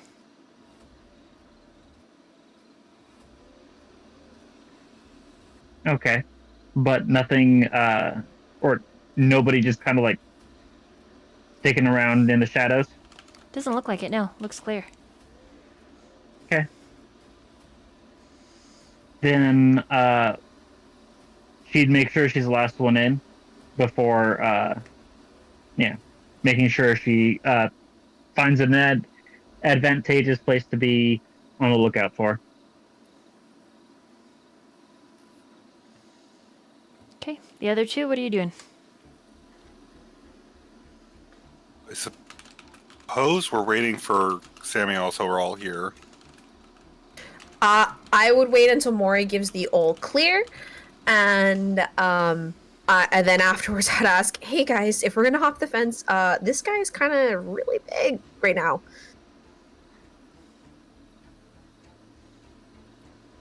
Are we bringing the people that wait in with us? Well, yeah, we don't want them separated, especially if it's gonna be like this far from the place. Better to move as one. I can assist.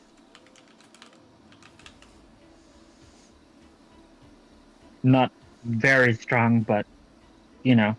Is there a chain on the fence? Is that how it's locked up?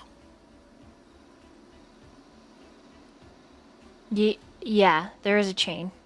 And it is like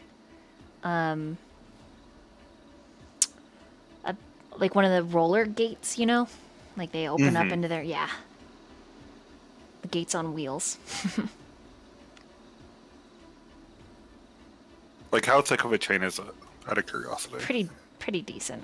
It's like as thick as your wrist kind of thing.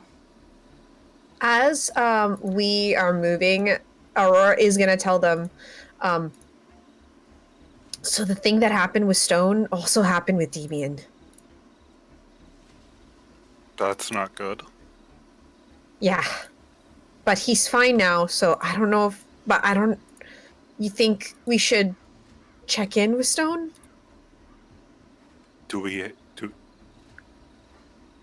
How do we want to wake him up? I'd wait at least an hour before trying to do anything. He still might be controlled, and I'd rather wait it out. If that How makes long sense. did it take us to get there, by the way? 20 minutes or so. Oh shit, we were like really close by. Wow, you live on the outskirts of the city. Or I would then nod and be like, let's just wait for Demian in case something happens. That seems like a good idea. And so she starts moving Stone.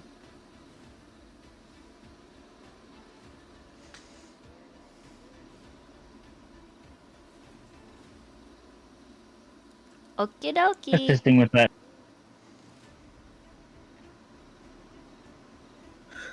He a big dude. He's very large. So helping him roll strength and athletics. All right, round 2 of... I'm very happy now I put some dice in that this time. Okay. You said strength athletics? Mm-hmm. Okay. 7 pool. Okay, that was not good. Yeah, 7. Was this each of us 2. or just Aurora? Because whoever's helping. I got a 5. I got a 2.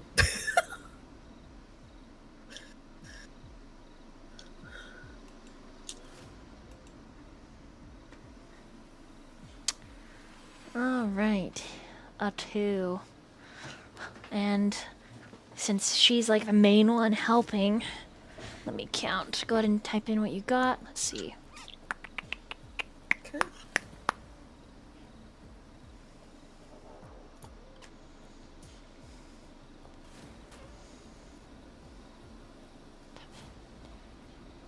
Which chat, by the way? It doesn't. Either Roll20 or Discord. 5. Okay. Alright, I'll do it here in Discord.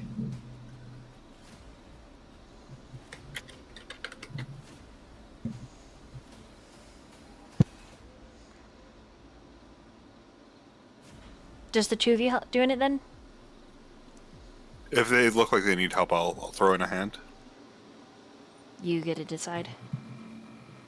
Oh, I got 6 sucks.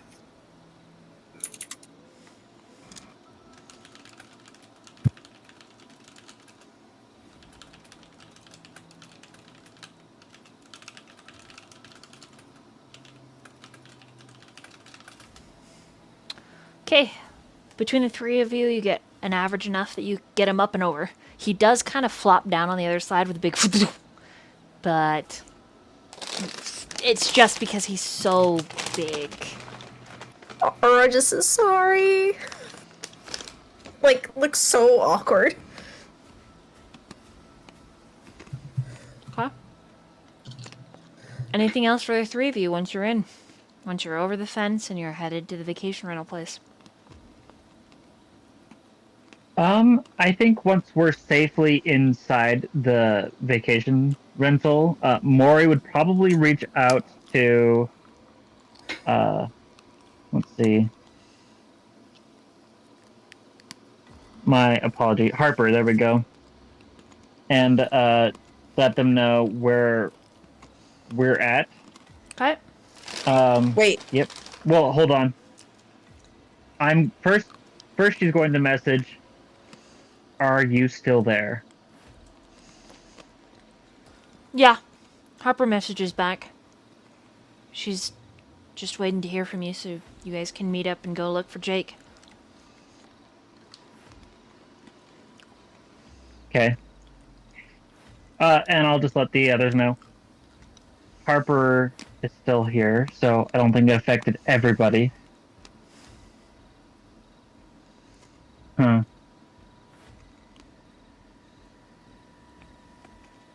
okay. That means that we have another clue. It affects people that are... looks at stone older? It's either that, or I'm guessing it has something to do with the strength of the blood. Right.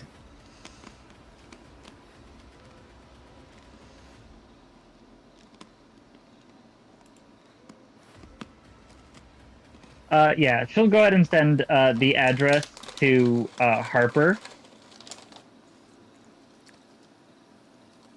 And tell her to meet as soon as possible.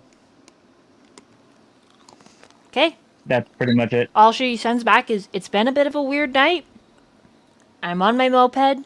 I'm on my way."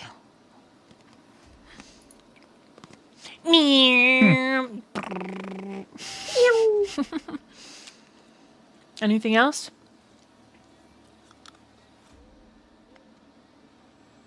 No. Just sit down or lay down stone on the couch and just watching over him and still soaked from the rain, I guess. Anything for Azriel? Or He's gone. Yeah. Oh, okay. Can't go. Well, if that's the case, I guess last thing for Mori would be she's going to just kind of like come up to Peggy and say, "You know, you could probably still get out of here, find a new place to live, and get on with your life. You don't have to be here." I could do that.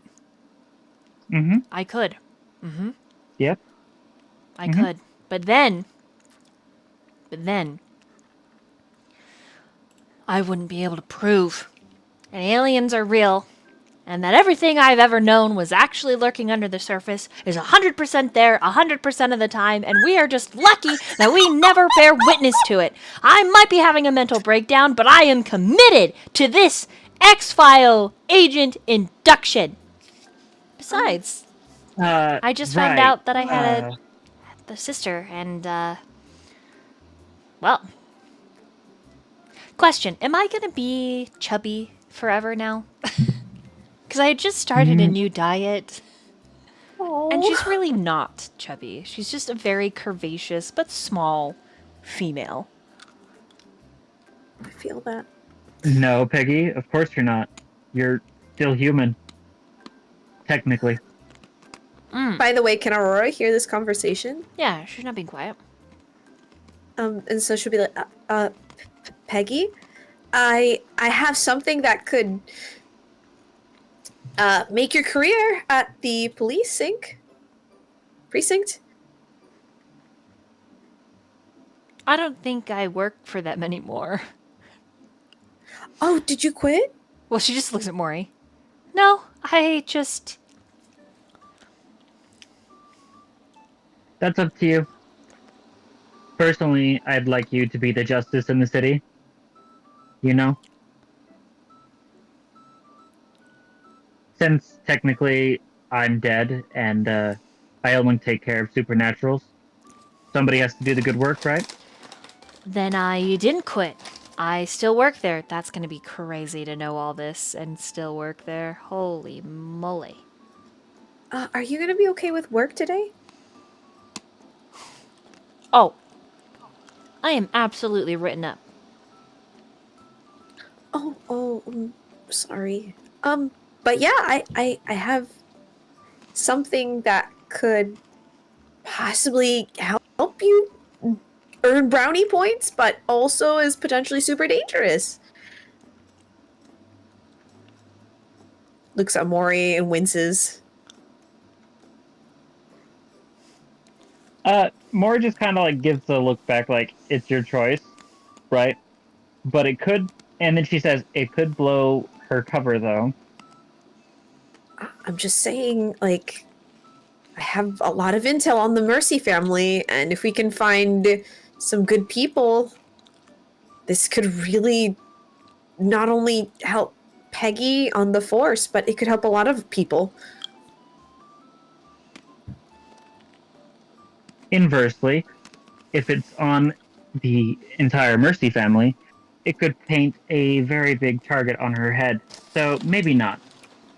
Yeah, that's what I'm worried about. Unless she's able to get it to someone else, per se. I was thinking about, like, if she could put together the case with all the evidence I have, and then find someone on the force that isn't in the Mercy's pocket. Maybe someone we could ask. Maybe there's someone higher up, or maybe the FBI or CIA. I don't know how the police work, honestly.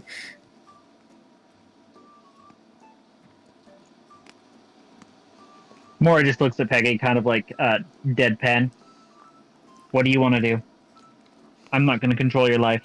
I've always wanted to be Skulder or Mully. I know I'm saying those wrong. Oh my god! From that file, from that show Z Files, X Files. Yeah, when the reboot Q files, I'm here for it. Right. I have no reference to what you're talking about, but You know, first we of should all, really work on the TV thing.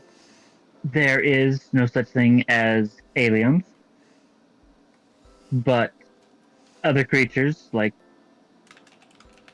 vampires and she kind of like looks at Aurora, werewolves, right? Yeah, and maybe even ghosts. Yeah. Yeah, Werewolves. those things. I don't know if we know some, but pretty sure they exist. Yeah, I'm sure those sorts of things. Supernatural, not like space. I don't think that's true. I am I mean, it absolutely could be true. terrified and completely enthralled at the same time. Like a moth or an insect attracted to a flame, an open one that would lead to nothing but a dance of death. Like Icarus, I wish to fly close to the sun. You are very cute. But I am do a you know what the Scooby Gang police is? officer.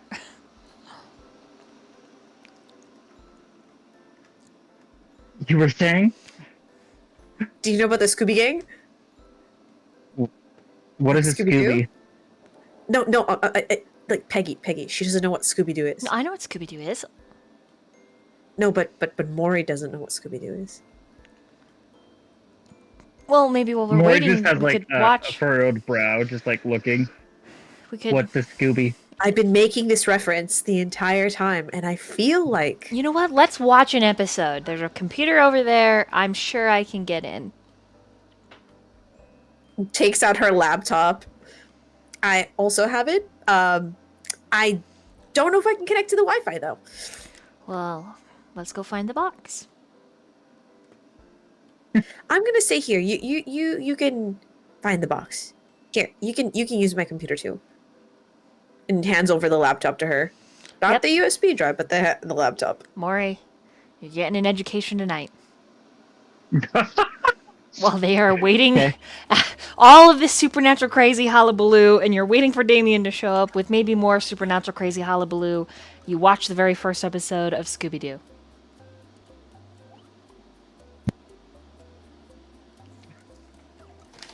Oh, that's really funny. She just like, are we moving on, or can I like comment? You can comment. These kids shouldn't be running around trying to catch criminals. That's kind of ridiculous. Ex- But it The point is they are uncovering mysteries and getting to the bottom of things. This is why I'm just saying we are like the Scooby Gang, except for the ghosts and everything is real. because they're not in this. It's this television.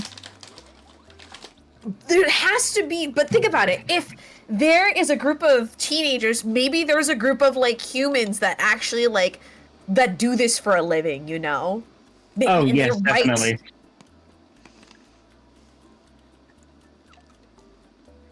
Well, there we go. And then that's where we Yeah. meanwhile.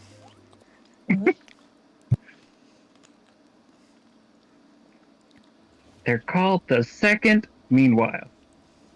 The Second Inquisition. Yeah, anyways. Alright, Damien. You head over to Strikes. Yeah. You bang on the swing 3 times. Mm-hmm.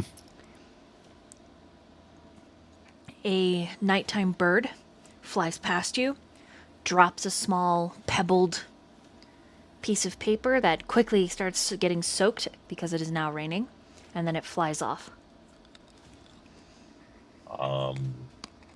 Just gonna try and grab at the paper since he's pretty damn tall.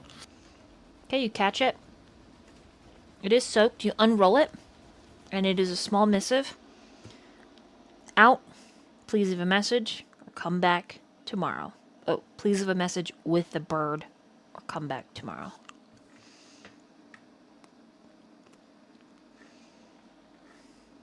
Where's the bird?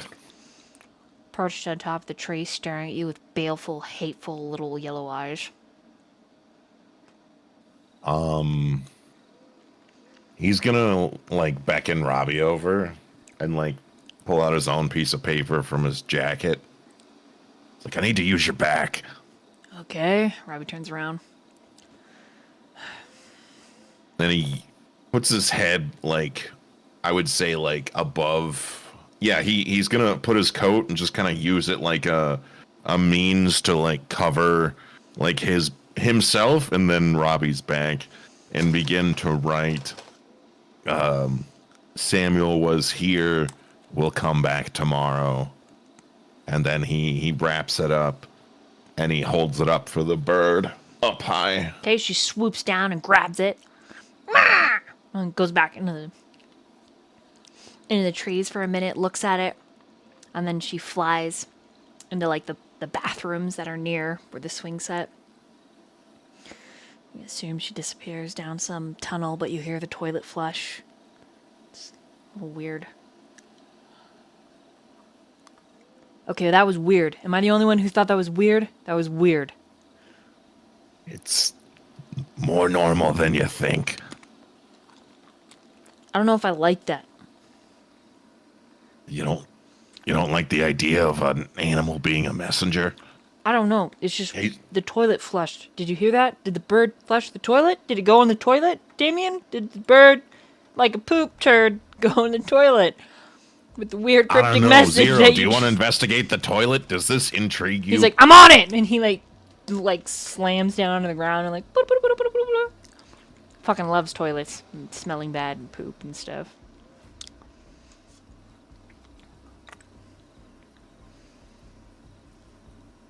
How long does it take him?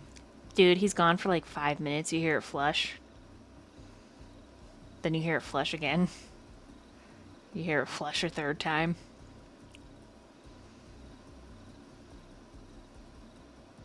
You go check on him? Yeah. He's just flushing and spaying in the toilet around and around.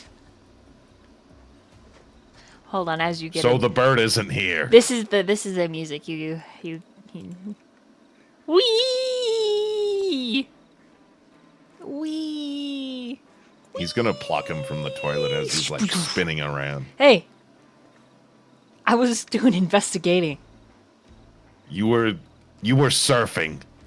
You were toilet surfing. I wasn't doing anything like that.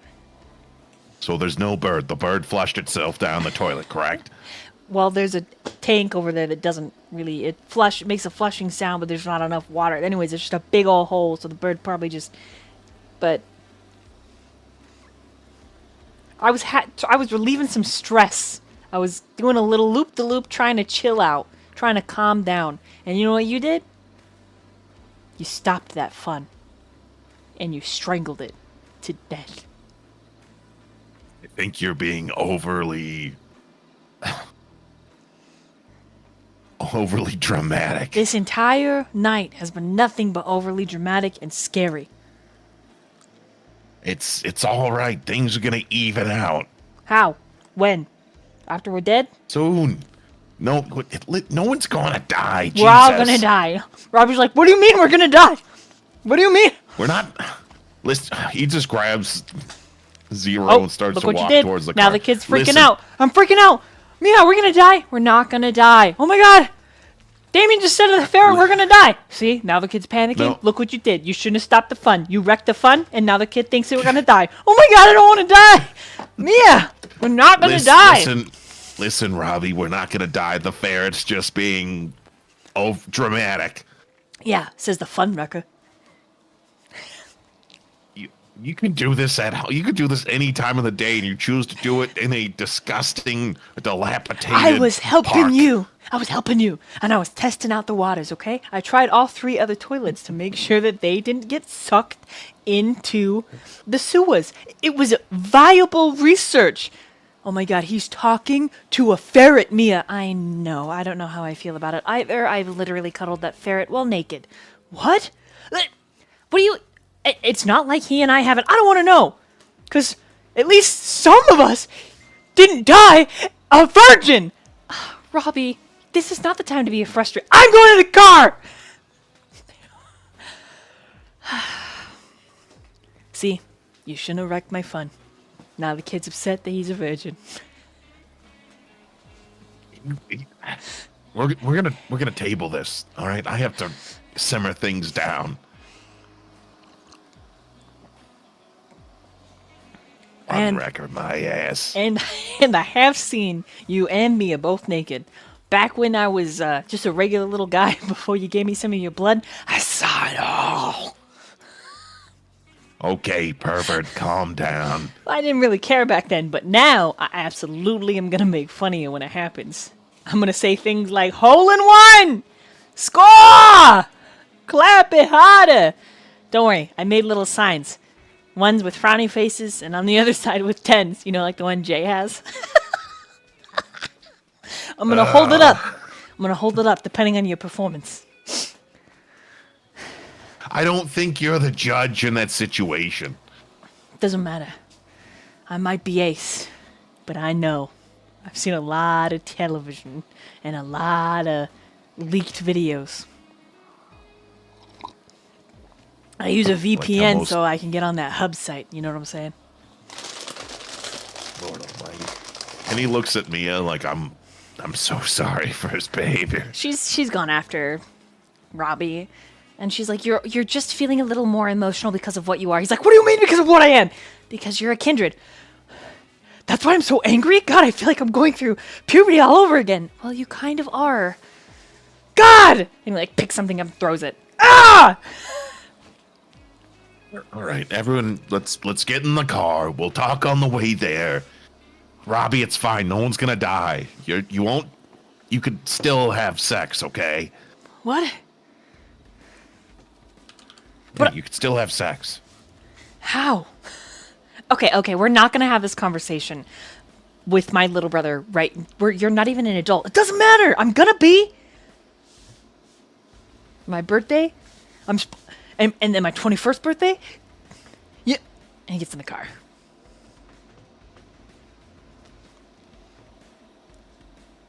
Yeah, he gets in the driver's seat. Zero's sitting on your shoulder, and he's like, and no one remembers that Zero took a little nap, break, and a swirly cue.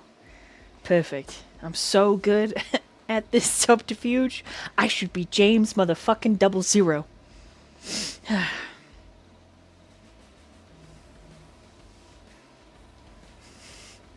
He just gives Zero this look of like, why are you like this?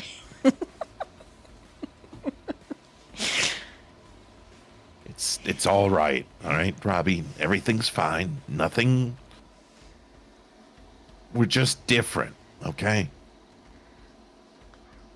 I'm sorry, I'll I don't show know you. why I'm acting like this. Everything feels raw and different, and I'm really angry, and I just want to bite people and my sister. It's just ignore me. It's all right. It's all new. So you just gotta. It's an adjustment period. Yeah. It's fine. You hear a toilet flush near your ear, and Zero's watching hamsters being flushed down a toilet. Why? I'm trying to have a moment here, and you're just flushing toilets on a mobile. Yeah, call me the mobile flusher. They're not actually drowning, though. Look, the way it's all figured out, they come up and back in. These things are trained.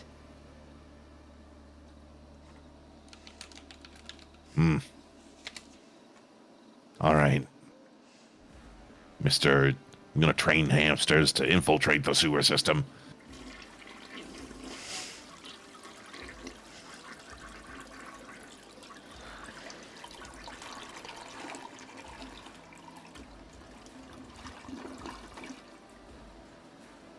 That was a long one. Jesus Christ.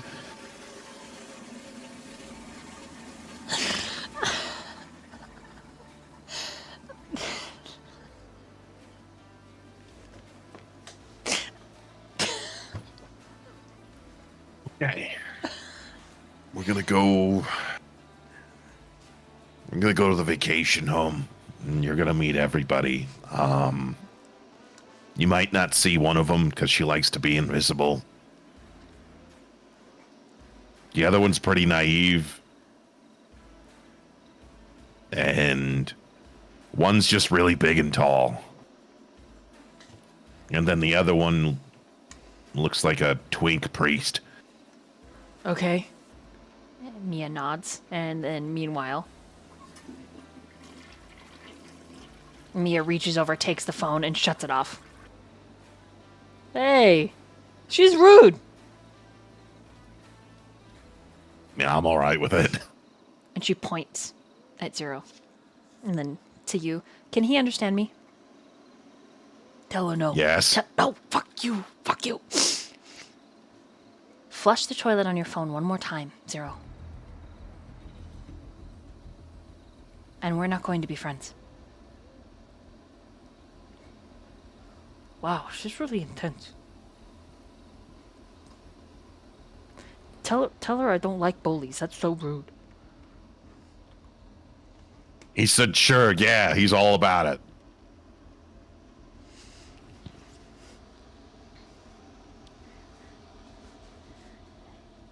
Freaking betrayer, dream crusher, hope wrecker, toilet stopper. Calm down. He crawls into your pocket. You hear him.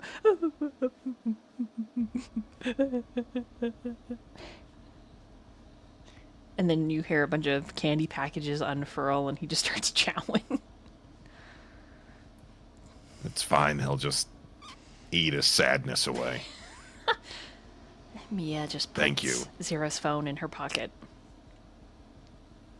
And then Hanson helpfully pokes his head into the middle console and is like, I think you did great, sir. Thanks, Hanson. And then he, like, touches you, like, reverently, like, ah. And Robbie, like, slaps his hand, is like, could you stop? He's driving. Yes, I'm trying to drive, Hanson. Could you please go back and sit down and put your seatbelt on? He sits back, puts his seatbelt on, and he just stares at you in the rearview mirror, like you're a deity. Like everything you do is reverent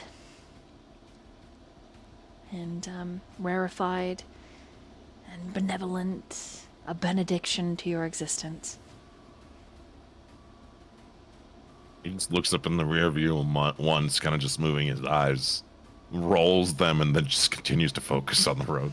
Okay, a few moments later you arrive at the vacation home, but I will have you roll a dexterity and drive. Okay. Dexterity and draw. Well, they have my sheet right here. That is, yeah, I have the.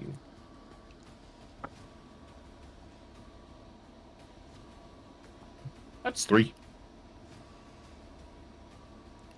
Feels like a ghost town. There are pockets of areas that have people, and it still seems that there's infrastructure, but it feels weird. It feels empty. Do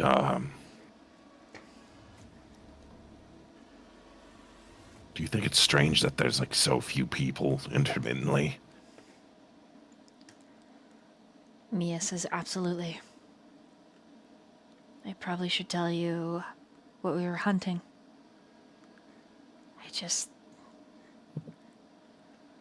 I mean, now's as good as time as any before we meet the others.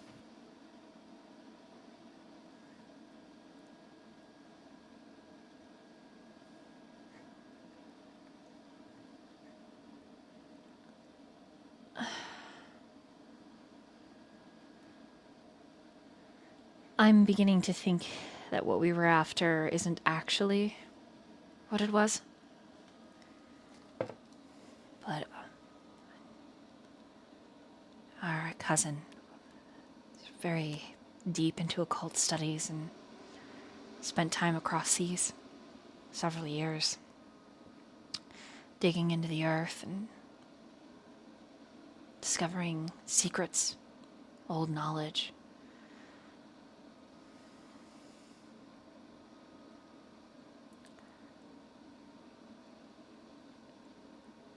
The thing he came back with, well, there's so much, Damien, I don't know even where to start.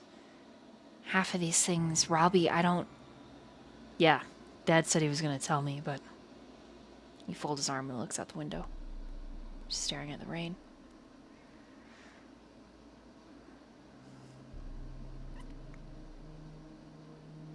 It's not like my family fell into hunting. We've done it for a very long time.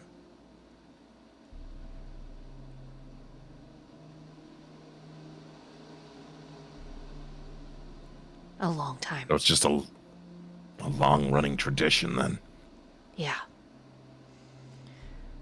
Robbie learned how to field strip and shoot by the time he was 7 years old. It just...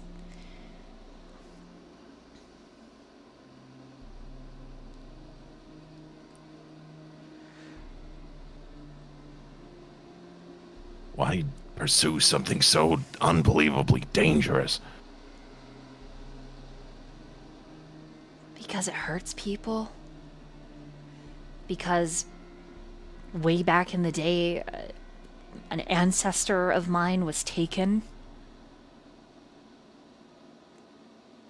The way Dad explained it to me is it was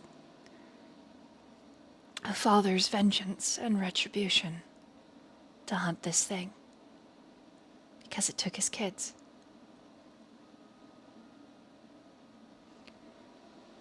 Only the story is so much more.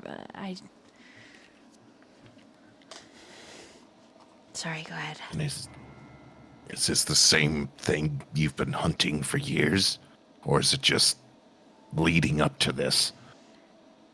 This thing.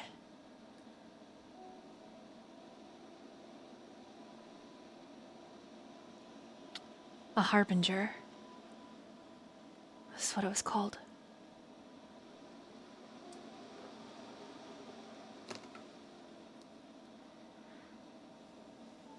Can't say I've heard of it yet. That I know of. Well, apparently in the old journals it's called a demon.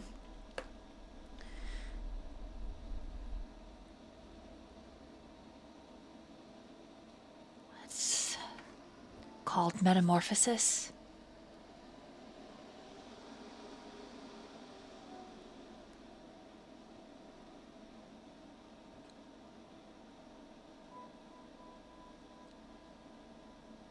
Some sort of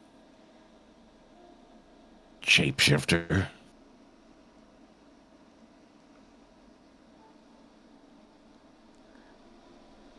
I think so. It said that it can be anyone, in any time, in any place.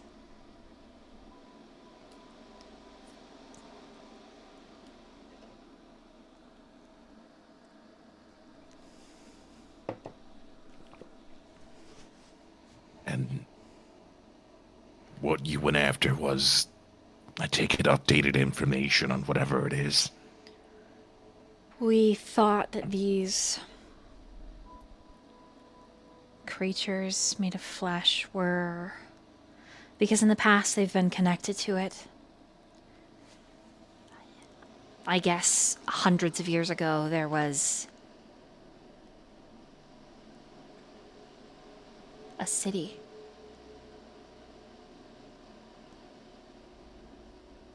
An entire city felled by this thing. And everything that it killed, it used to build.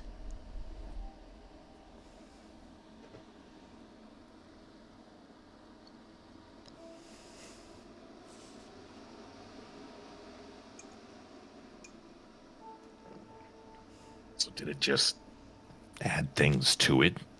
Like some giant form of mass, or did it just build monuments to itself? I'd have to look at the notes. My specialty is sometimes I see things. I'm not really much for scholarly or... That fingernail you gave me belonged to a woman named Ruby Mercy. I was gonna tell you.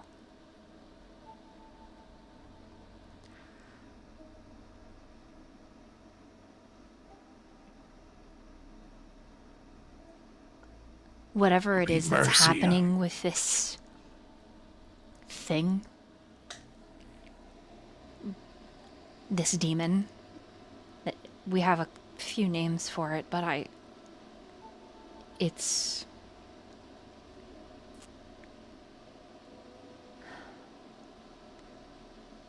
She scrubs her face. In Iowa, there was a cult of people who worshipped it like a god. And it called it here.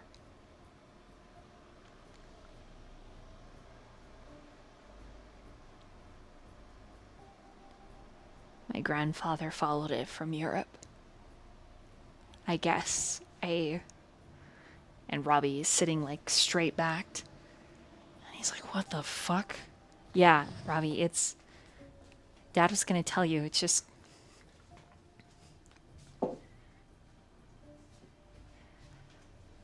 Damien,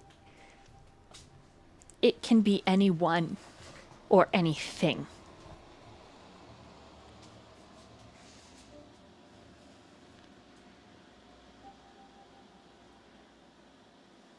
So it can just impersonate whoever it wants.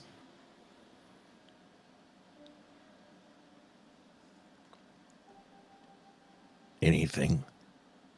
Anything.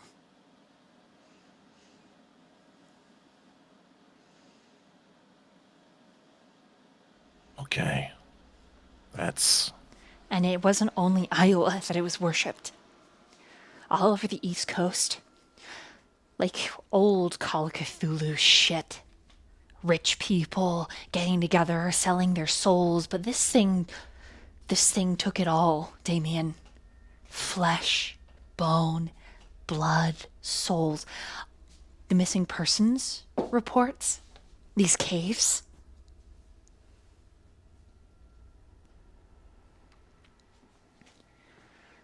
Robbie, Dad had an inkling that this thing is growing under the greater part of North America.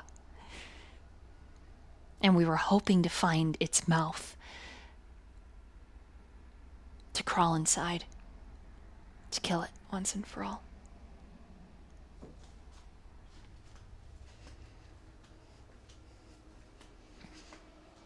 But we were so wrong.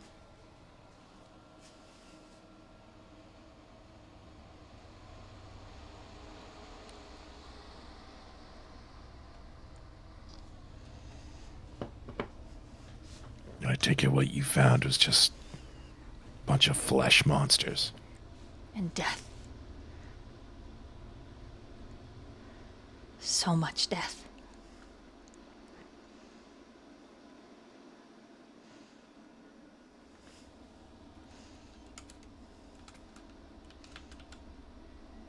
I don't know if it's relevant, but have you heard of anything called the Maw? It vaguely sounds familiar. This thing,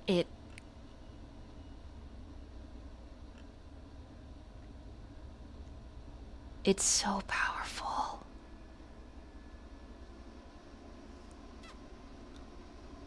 It wouldn't surprise me if those things had a name like the Maw, or if there was one thing that was the Maw, maybe that's a different name for the mouth that we're looking for. I don't know, but my dad had all these plans.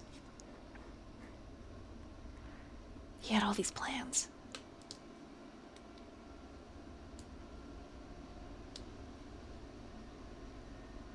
We'll figure it out, all right? Centuries. It's okay. Damien, centuries. My entire family hunting and dying.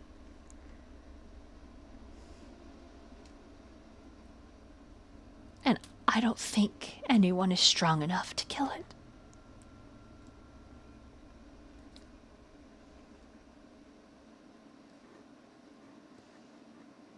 Might be true.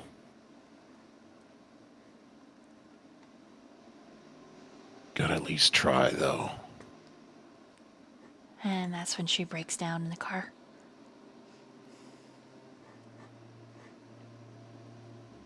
He's going to exit the driver's seat and open the back door. Hanson's sitting there. He's just going to like wave his hand like, please move, and sit in the front seat. Oh yeah, Henson will get in and drive. He'll take you guys to the happy, and a little smile on his face. And he'll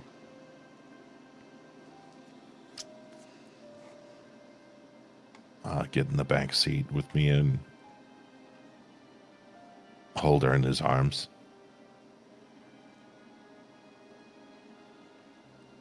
I'm sorry you lost everything. I really am.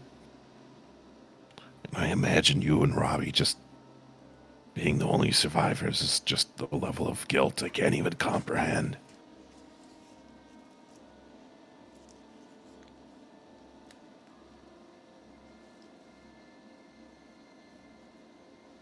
She clings to you. But could sure as hell try to take this thing down. I don't know if we can in the end, but maybe there's a modern solution with science or technology or something. Yeah, a nuke will kill anything, I guess, right? I mean, maybe. I mean, fire seems pretty effective. Terrifies me. Terrifies anything that's like me.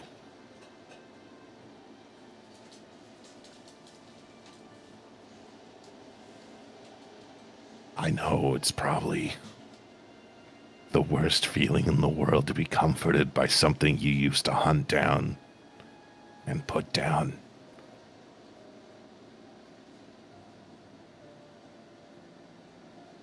But I'm here for you and Robbie, so at least I'm not some psychopathic monster.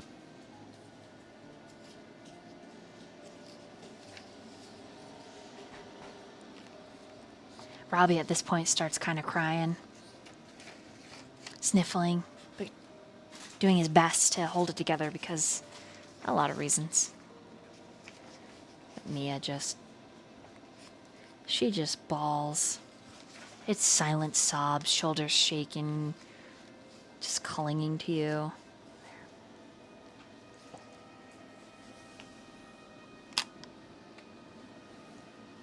And before you know it, Damien, the vacation home, rental place that this whole thing started at, it looms like a barren beacon. The beginning of the end. And we're going to take a quick break right here. And we make our way into the vacation rental building, where all of you are meeting and discussing. Should we roleplay? Yep, take it away. Damien's just walking in with everyone. Mia looks like she's been crying. Excuses herself to the bathroom. Aurora sees Mia, and she has this look of like pain, and she approaches Mia, and she says, "I don't know if you remember me, but I am," and she looks like she's about to cry, and she says, "I am so sorry. I didn't know, and I saw that you were hurt, and I was scared, and I just wanted to save you, but I didn't realize that you were, and I'm just so sorry." And she says, "You don't have to forgive me. It's fine. But I wanted to tell you at least that I'm sorry." She's sniffling, wiping at her face, and says that it's... Excuse me, I don't know that I can carry on a really coherent conversation right now. It's okay. There's other things I know we gotta worry about, but I just wanted to let you know that I'm sorry. I'm sorry. I'm just... All she can do is quickly reach out, squeeze your arm as she's like mopping at her face, and There's like tears in the corner of Aurora's eyes too, and she's like trying to wipe them away. Yeah. what you did saved my life. Even as my life was damned to this dark shore. So there's nothing but to carry on from here. So, excuse me. No, it's okay. And Aurora nods, and she looks at Damien, and she's like, I think, and she before then she said she knows this is Robbie, and she's like, oh, you're... Hi, I'm Robbie. Hi. It's good to see you're awake. Are you okay?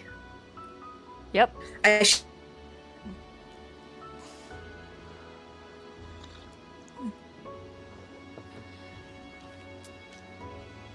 You cut off for me there. What did she say?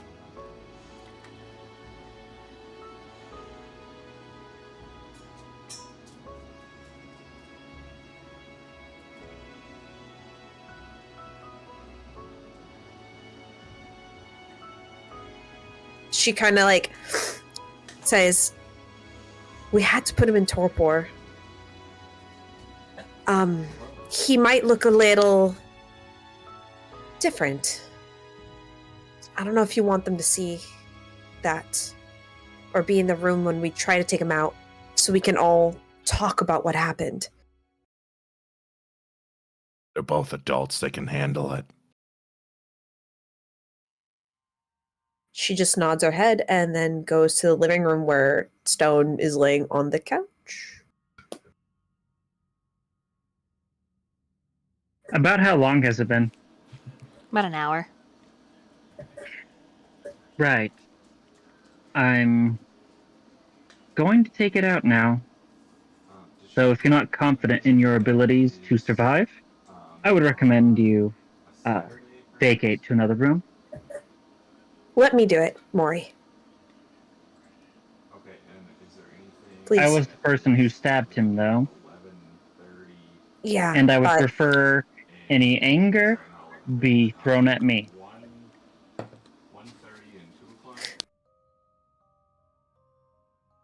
I can do it.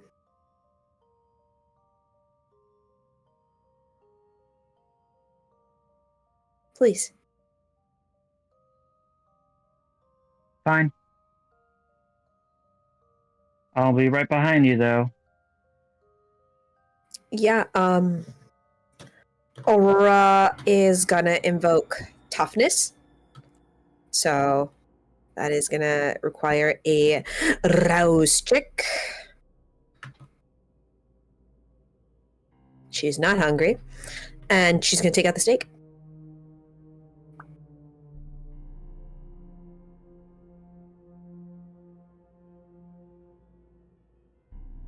Hello? Okay, roll a strength and athletics to pull the stake out. Alright, I didn't roll so high last time, so let's see if I can roll better this time.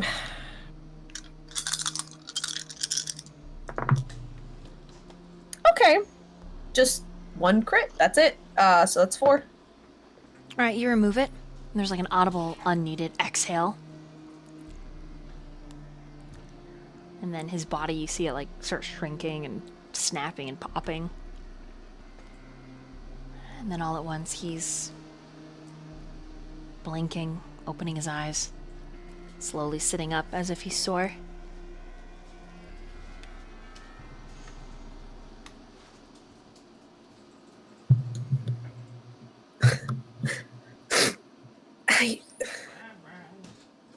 Good morning. Again. Or evening.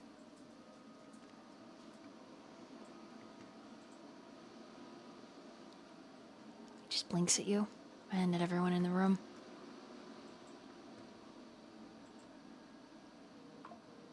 Do you remember what happened? Do you know who you are?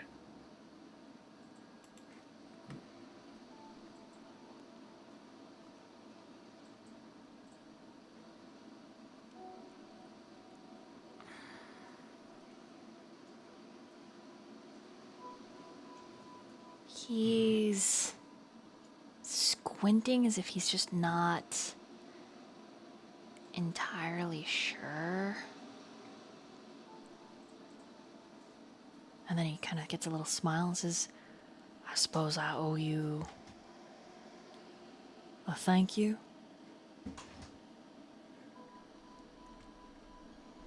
You don't owe me anything. And it's actually Mori who, I think, did the hardest part.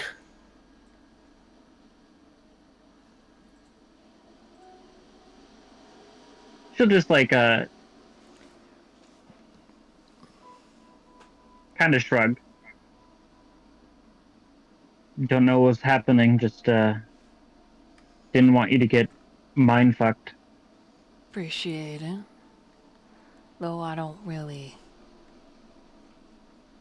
He kind of motions at his face, like how he's still not sure.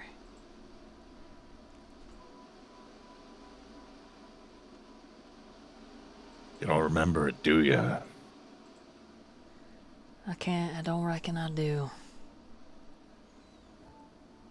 Neither did I. When I was towing a car outside of town about a mile or so. Before you blinked out, did something speak to you?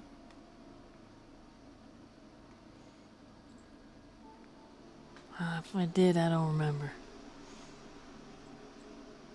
The last thing I can verify that happened was you mentioned seeing many of you when we asked you about the mirror. And then you just kind of hurt.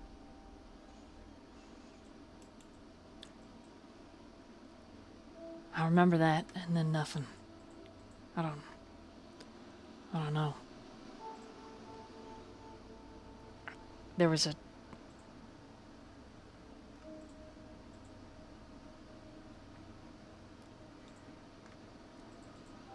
And then he just kind of teeters off, like everything is kind of misfiring in his brain.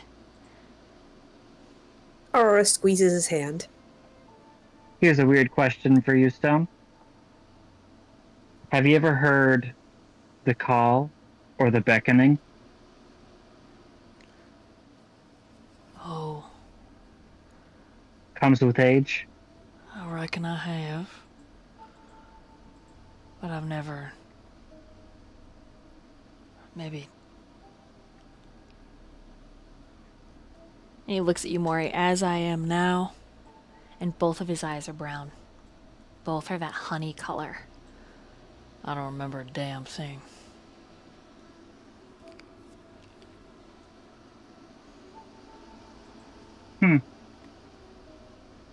You recognize us, though, right? Right.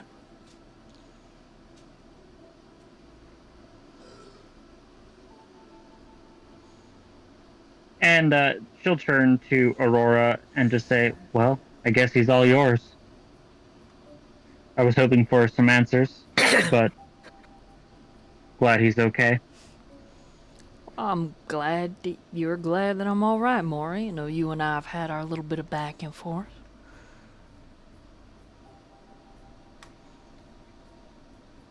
She'll just sort of shrug again. Yeah, about that.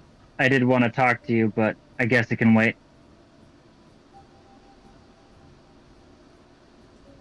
I mean, I'm not like he doesn't like. No one belongs to no one. He can. It's if you guys need to talk, you guys can talk in another room if you want to have privacy. I just wanted us to all be here and present to talk about what happened, and to how do you want to go about this.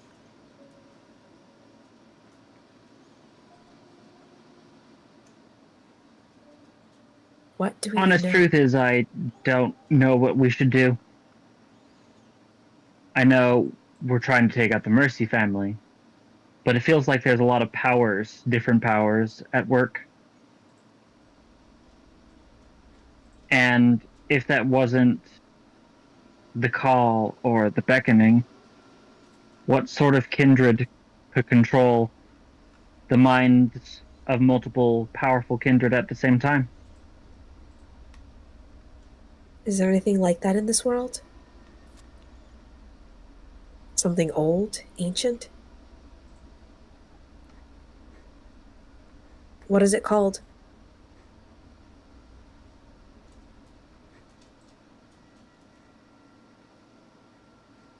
I mean, they're older kindred like elders, but there's probably older than them, and they can probably command things that we can only comprehend.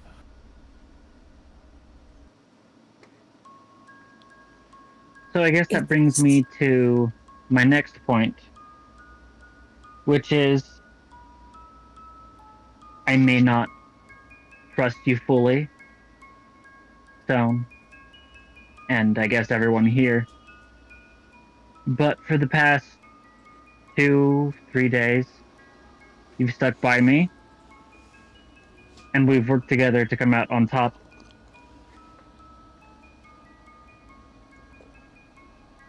I don't have any other allies. Everyone that I knew was taken away from me. So what I guess I'm trying to say is, if we're going to survive, we need to be able to depend on each other. I And agree. if at all possible, become stronger with each other. I agree. And his one brown eye turns black. Like you just watch it swirl. I don't know exactly how.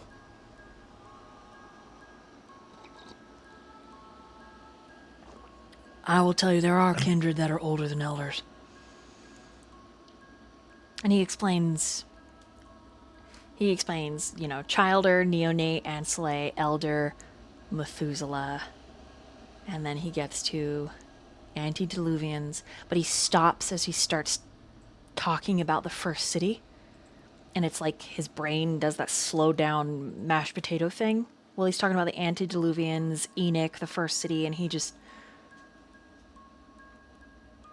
Anyway. A kindred's power is in the blood. And there are ways for us to share in each other's powers.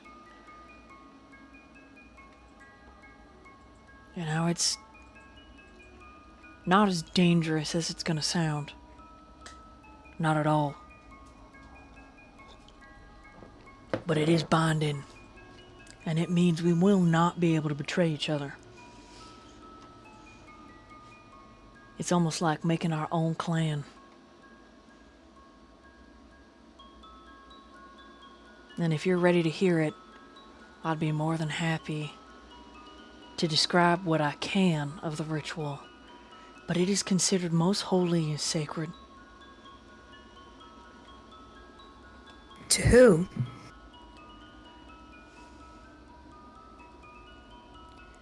To who you're about to be. To us.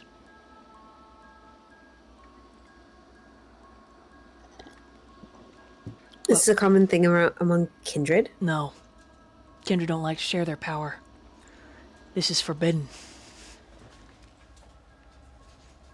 And then he kind of squints at himself, and like you see the eyes everywhere. All of you see it if you're up there. Like the black one goes more like orangey, and then it goes brown again, and he like kind of squints a little. And all of you roll a wits and an insight for me. Will do.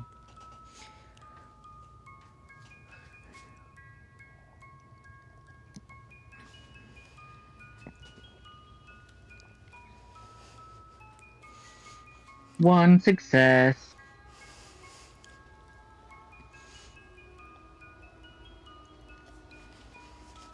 All right, that is a 4.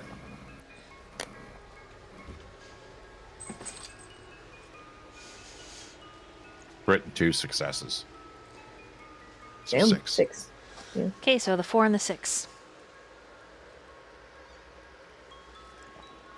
Everybody's fighting for airtime up in his house. He is struggling. Aurora immediately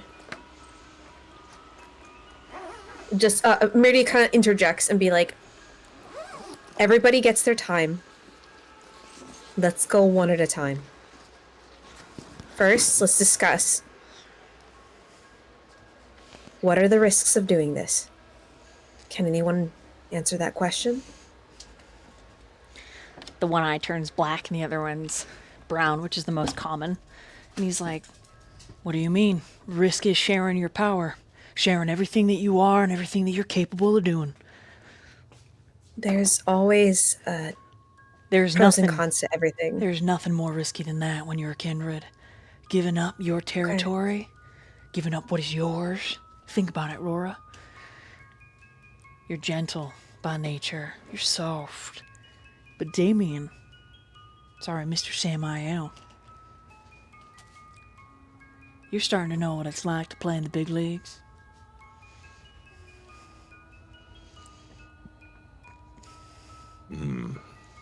You'd be sharing Peggy with us, Mori, and we'd all keep her safe till death, and I mean final death, do us part.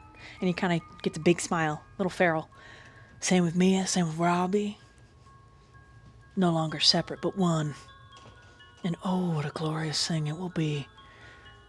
The power that comes with it is unbelievable. Barons, princes, they don't want you to know that you can do this. They don't want you to know that you can be connected in a way that is unlike anything.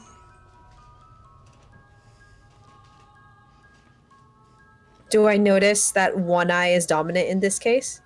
You think, honestly, the one black eyes is maybe that personality or that soul maybe only has one eye? Okay. You And don't- then I you don't ask, know. okay, would anyone else like to add comments? And I look solely at Stone. Well, I mean, yeah, there's a little softer side of him. Both eyes go kind of brown. He's like, I think we should you really want to think about this. Because once you do it, there's no going back. The power is astronomical, but... And then his eyes kind of flicker a little orange, and he chuckles a little. And that's all you see of that. And then his eyes are back to bicolored, and he says, I'm in. Have all of you said your piece? And she's just looking at Stone. Would anyone else like to add anything?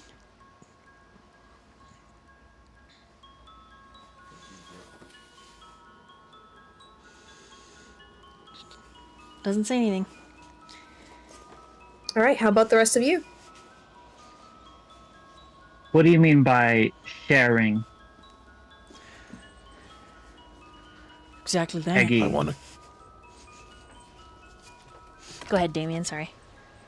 You might want to go into a bit more detail by you mean by sharing, because All right. Peggy becomes our touchstone. So does Mia. We will kill for her. But imagine if one person sets her in any kind of way. Someone insults Mia. It is a pack of wolves, not just one kindred that comes after him. You feel?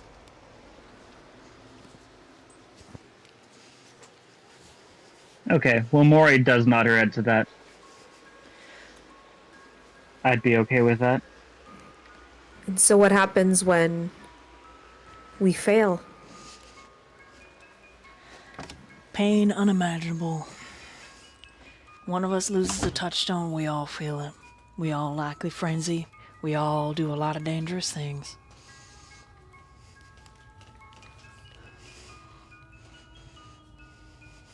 sounds like a whole lot of agency goes out of the window just for one individual.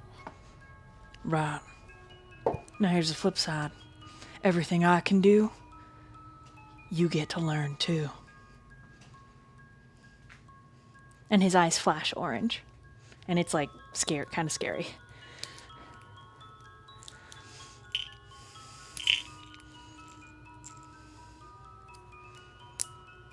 It's what it means to be a pack. Beyond a coterie. Something deeper. Something with raw, real meaning. No one fucks with you. If they fuck with you, they fuck with the pack. Simple as that. What about if something happens to one of us? And we'll feel the loss. Might drive us to have a little accident. But it's not one of those things where one dies, it all dies. If that's what you're worried about. And sorry, this may be a bizarre question. This isn't going to turn us into more.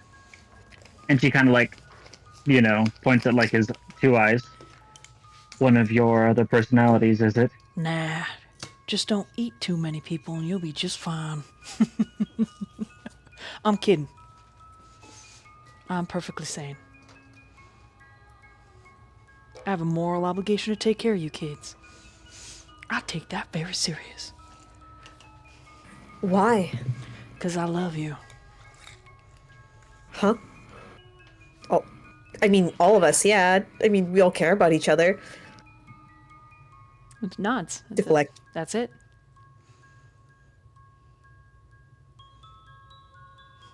I mean, I care about you guys, but I don't know if it's the same level as everyone else.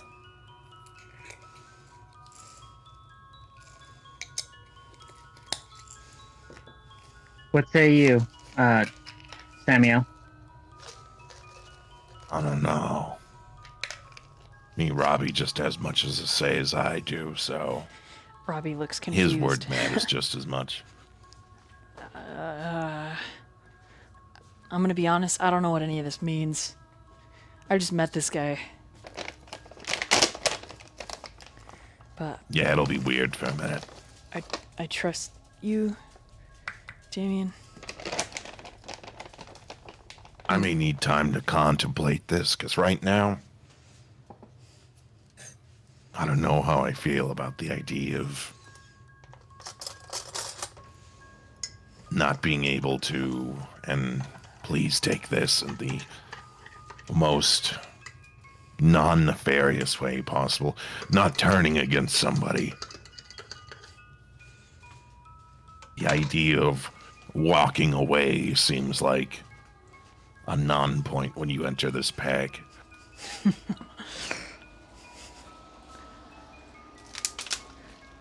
It's either that, or you be eaten by a different pack of wolves.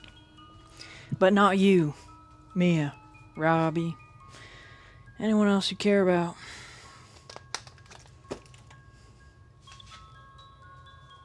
Then how do others survive if they don't do the same thing?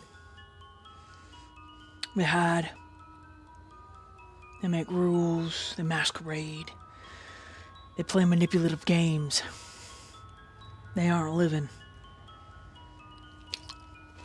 They don't have family. They have pawns.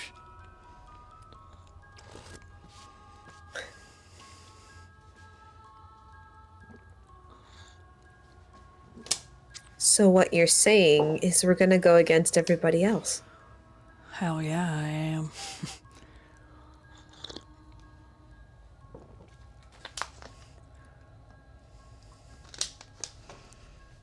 What I'm suggesting is we become a family unit.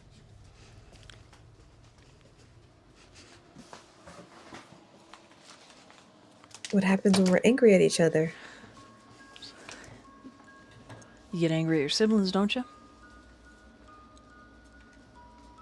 You yell, you fight, you scream. But the thing is, doing this, you can't pull your regular bullshit as a kindred. No manipulation. No going around each other's back and killing touchstones. Let's say, for the sake, right? 50 years from now, or not even, a couple nights from now, one of y'all piss each other off, and you fit of rage storm out of here. You know without a doubt that that kindred rage is not going to be turned on your touchstones. That's what you're trading. Freedom for protection. Easy as that. Say no if you want, Damien. You got a family to watch out for now. And it's not only about you.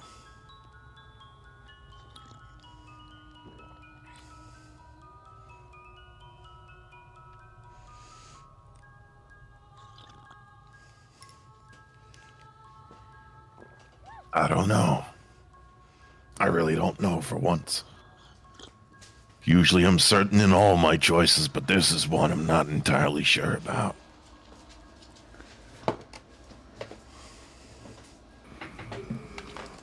Gives me Why a bit us? of pause.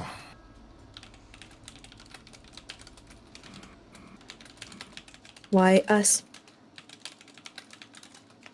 'Cause I love you.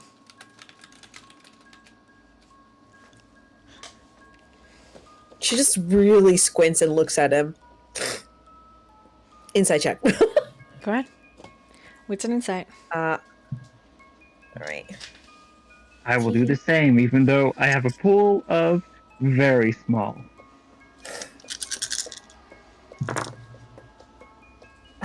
Okay, that wasn't. Okay, never mind. 4. I've been getting a lot of 4s tonight. I rolled high, guys. I got 2. Nice. I rolled 0s. Sorry, I heard so 4, 2, and 0? Mm-hmm. All right, so the 4, what are you looking for? Truth? Does he really believe that? Or what? No, I know that he believes that, but I'm looking at who's saying it. Oh, one eye is that beautiful honey color whiskey, and the other one's just all black.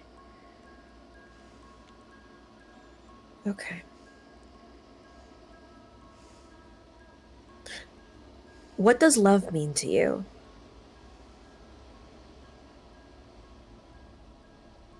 We're gonna be a found family. In a pack.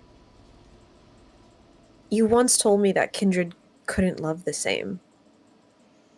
Doesn't mean they can't try. What are you afraid of, Aurora?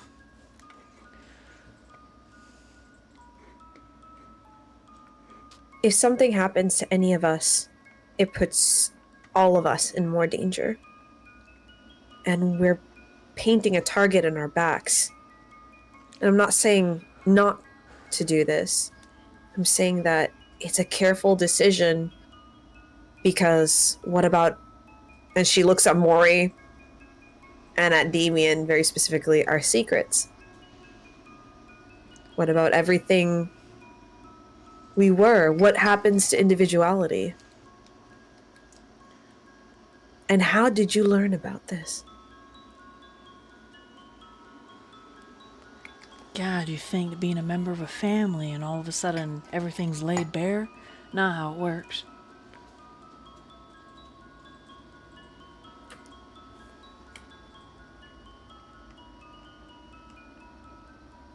Again, where did you learn this? I told you. It's considered forbidden by everything that you are now. So how did you come to find it? Find this information? God. And a lot of inner work and prayer. She stands up. So you are part of it, or you are part of a group. Was. What was it called? No name. What happened to them? I think they're all dead now. Why? Who knows? There's a myriad of reasons, and I'm sure I'll figure them out. That's how. I think Alice That's has how to do you with ended it. up. And that's why I hate her so fucking much. And if she has anything to do with Azriel, well, we'll see. What snake he turns out to be, little priest boy. And he cuts a glance and grins at Azriel. But for now, you're alright. Mori likes you. And if we do this thing, then I can't really kill you by my own hands. No offense, Mori. But even if I rage, even if I frenzy, I can't kill you. Wouldn't that be something you want?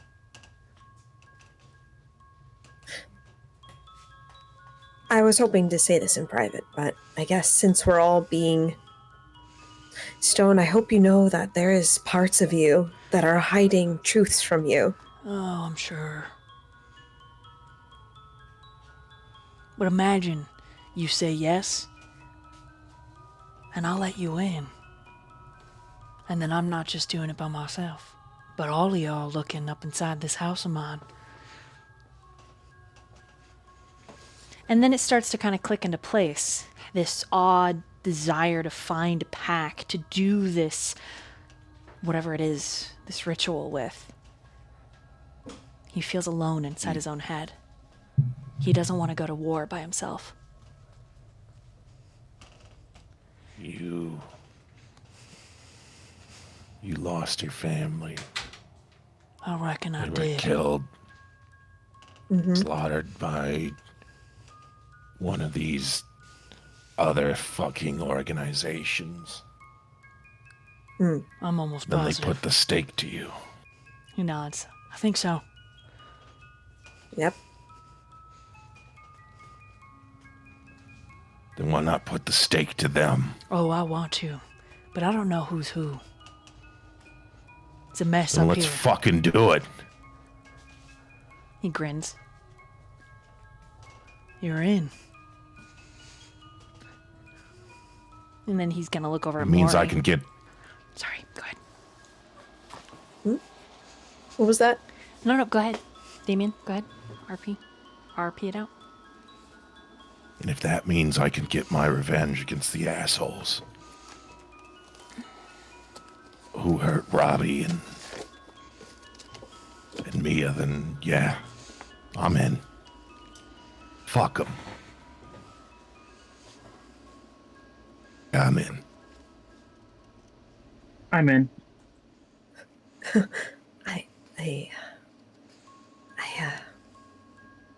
Half of our problem as a group is our lack of trust. And the lack of trust stems from our touchstones, their danger, and the coteries' danger to them, right? Plus, whoever's behind this really needs to die. And if that's all my life amounts to, it will have been worth it. I'm not sure. I don't know. I think I need a minute. And Aurora gets up and is it like a patio or something? Yeah, there's probably like a little back patio. She goes outside for a minute and like sits down. will follow.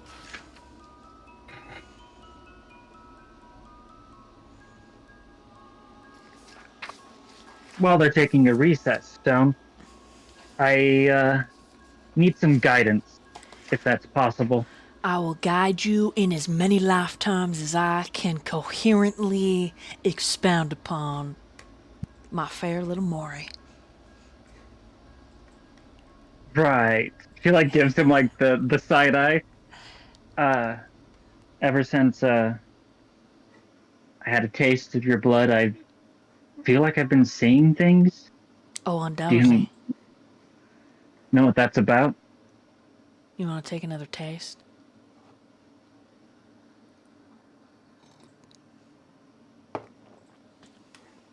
She stays silent for quite a bit of time. He just cuts open his wrist so blood beads along the cut and holds it out. I'm offering for free. No strings attached. What about blood bonding? Not worried about it. Especially if we embark on this endeavor. I'm ready and willing. Okay. A little bit of suspicion goes, or like clouds Mori. I'm gonna roll. I know she's not gonna get it, but I'm gonna see what his intention is. What's insight, right? Yeah. Yep. Cool. My dice pool. 2, 2, 1, 0. 1 success. One. With a 1, she thinks it's because he's desperate to have a family. Not yet. Sorry. It's actually, I think I'm at 3. So I'll make a roll. Composure resolve.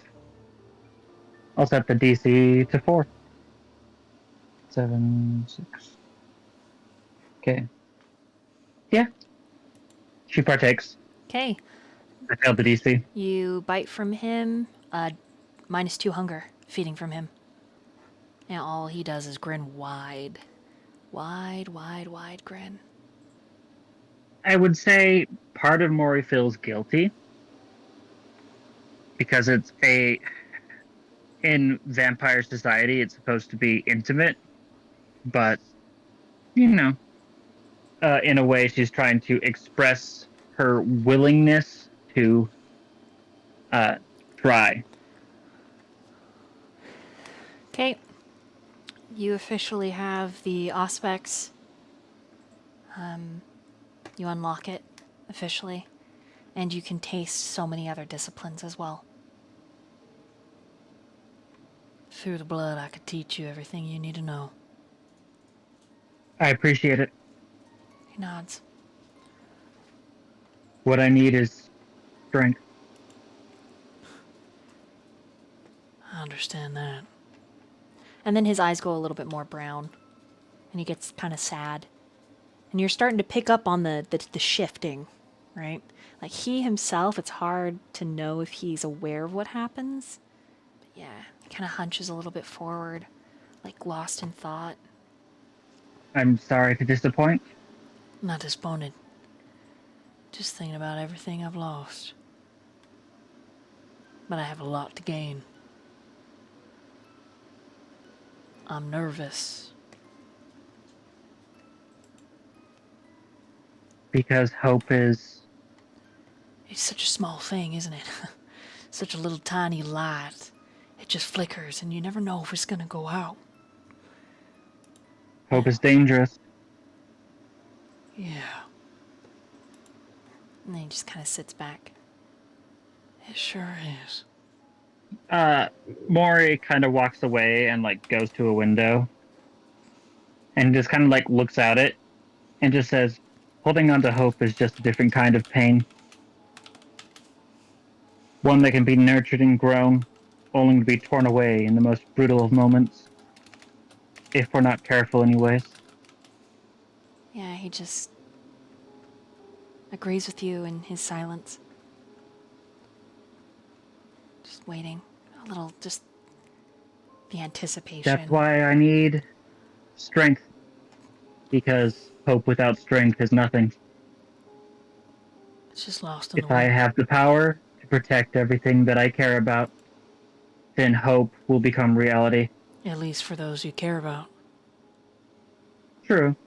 Because here's the thing. And his eyes are still kind of that light brown. This world doesn't belong to God. No. This world as we know it today belongs to somebody else. And then from the distance, two of you kind of look at each other. And he says, this world belongs to the devil. And how are you going to beat him at his own game? Unless you're stronger than him.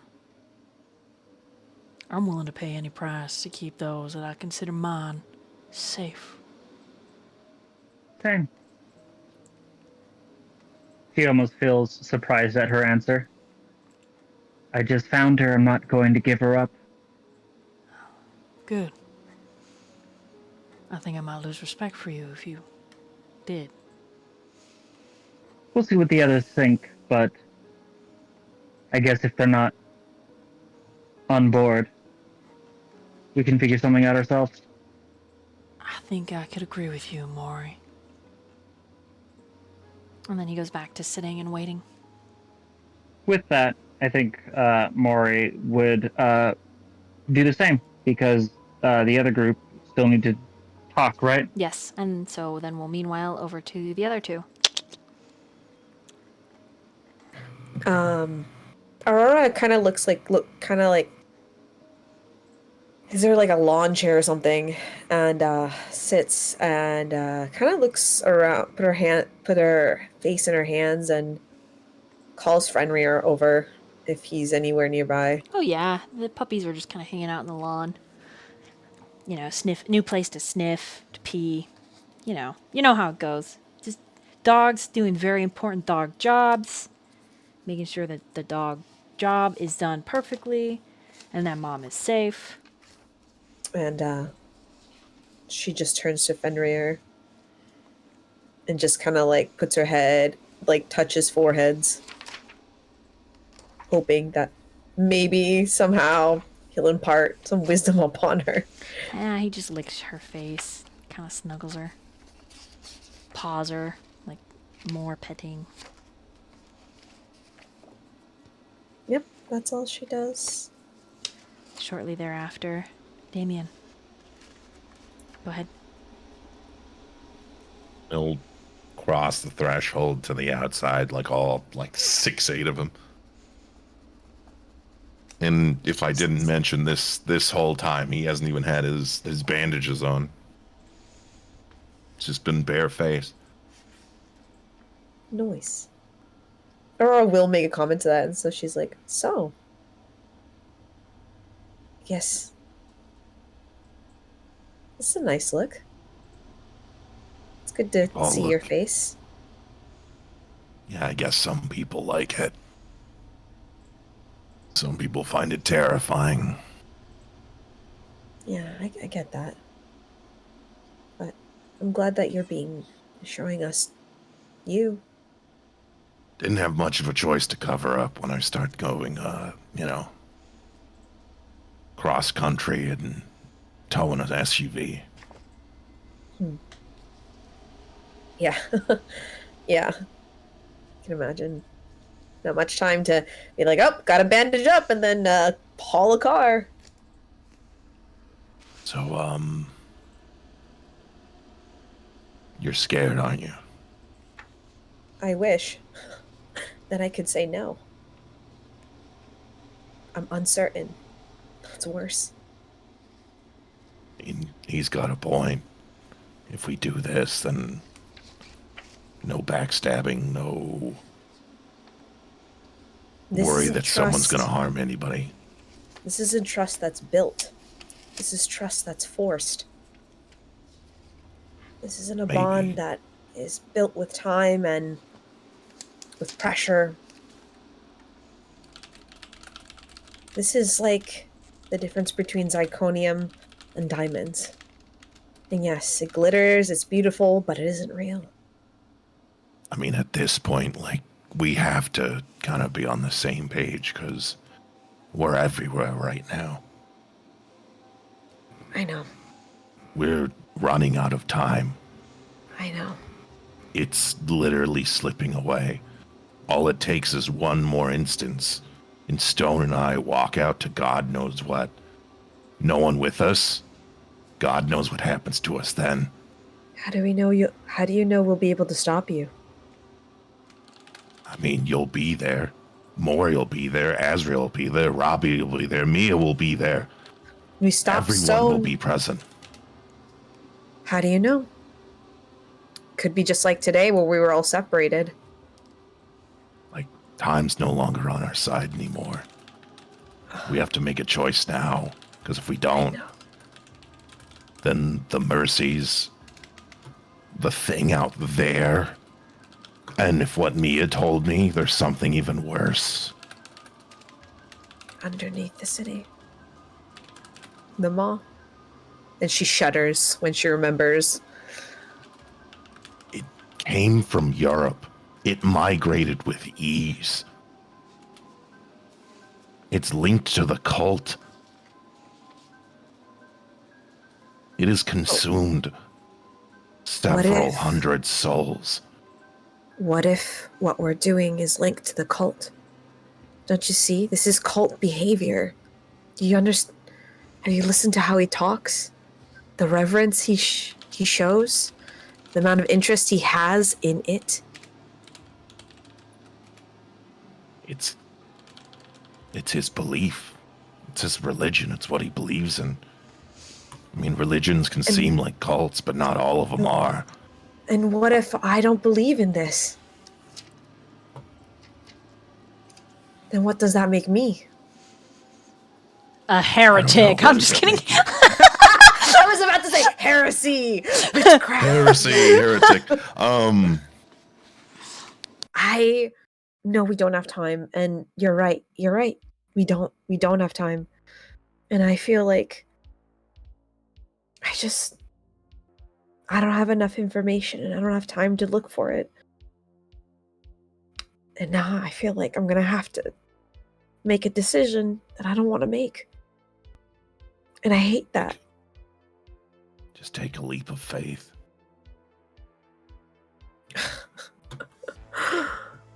Leap of faith. So hard for an atheist like Aurora. Near impossible. Not atheist. Agnostic. Very agnostic. Oh, I didn't think she believed in God. She thinks that God is a traitor. Oh. So yeah, that's interesting. If she had heard what Mori and yep, she would have been like, yeah, you're right. Fuck God. Yeah. It's not that she doesn't believe, it's that she knows that okay, let me role play this out. She just looks at Damien. Do you know why? I forgot my mom. I just realized it. I don't even have my mom to ask for advice, and she would know the best about all this. What kind of daughter am I to forget and just be angry with their own mother? I followed him, you know. I fucking just the only thing I was worried about was if he was going to be okay. And now I just feel like he doesn't remember last night. I can't even show you what has happened to me, and I don't even know the full extent of it. And now I'm being asked to do even more, to take a leap of faith with no evidence, no concrete, when I've already done so and been marked. And I admit, it's cool, it's a great mark, it's beautiful, but I don't know what it is. And I don't like that. Does she show Damien? No, I mean, she doesn't show Damien because, like, literally, she has this giant sweater. Does she show him? And she's like, also, if Show I show you where it is, it might make Mia mad, and I don't want to make her mad. Do it. Coward.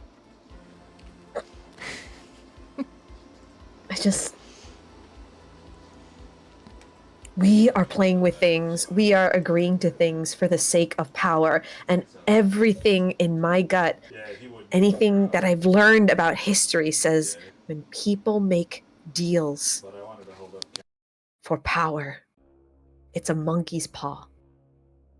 It always is. But at the end of the day, I'm not going to have a choice. I don't think I'm going to ever have. If I say no, then there is resentment from you and from Mori. I know Azriel's on the fence probably right now about it, but I know you two protect.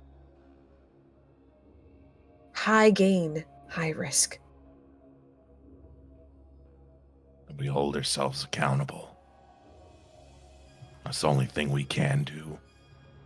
And if we're joined at the hip, then we can hold each other accountable. But I can guarantee you, I have I'm the most likely to lose in this game. And then what happens to all of you? I know I will be broken, but at least I can say, that's just me. I'll be broken, but you'll be okay. I don't want us to each collectively lose our sanity.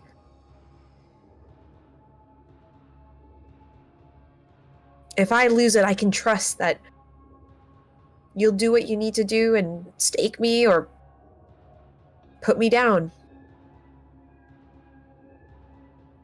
But if we all lose it,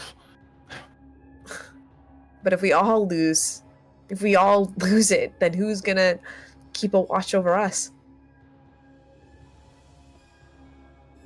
Mia is one person, Peggy's one people, but there's still human.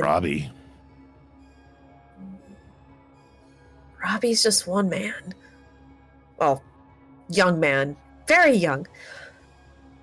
Yeah, but he was able to manhandle me. And you think he can manhandle you, even though you dragged a car and you told me so? Because he wasn't able to stop you. You still dragged that car. I don't know how long you were dragging it for. But he was the one who was able to put that chain on me. Without him, I'd be long gone. Long And then gone.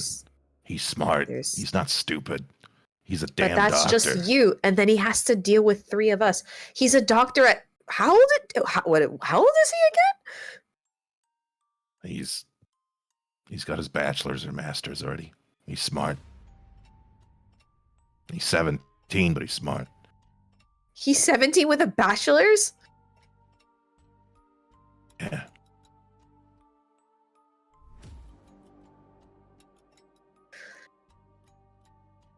I feel like if we're going to do this, we're going to need a Batman protocol. And she chuckles to herself. Do you know what that is? No. You know what I'm referring to. Basically, if we need to have a plan that if we lose something, if one of us loses something, if one of us loses, then we're all losing. We need to have a plan to take us out.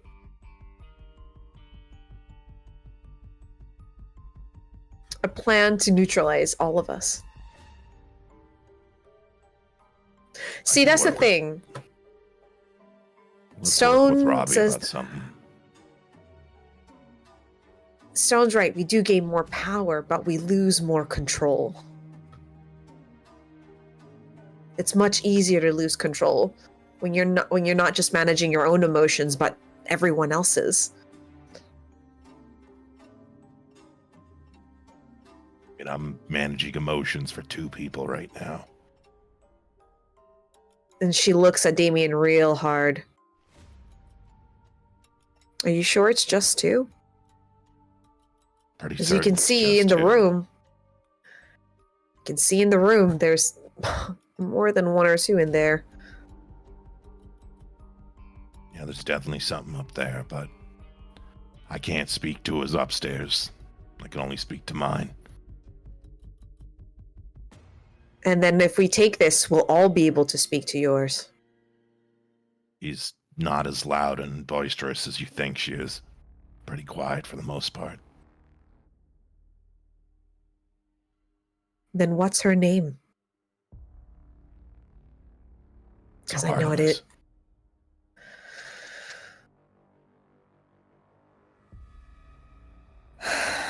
See, we did that and we didn't even need to have a ritual.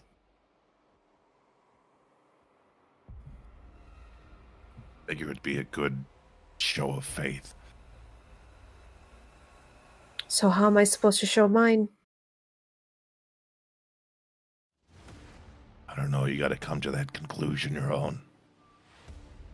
I can't force you to do it.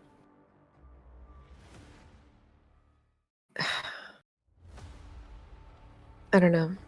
I do... Give me a couple more minutes. This is a pretty big decision, and I don't think this is going to be something that comes easy. Aurora goes in, walks up to the door, and she's like, "Can I talk to you still?" He grabs her hand before she goes in. Aurora. Yeah? Is she like turning back to look at him? Yeah. He's gonna use mesmerize. No, fortify the inner facade. I don't think so, buddy. All right, it's a dice off. Oh Let's go. What do we gotta boy. roll? This is hold on.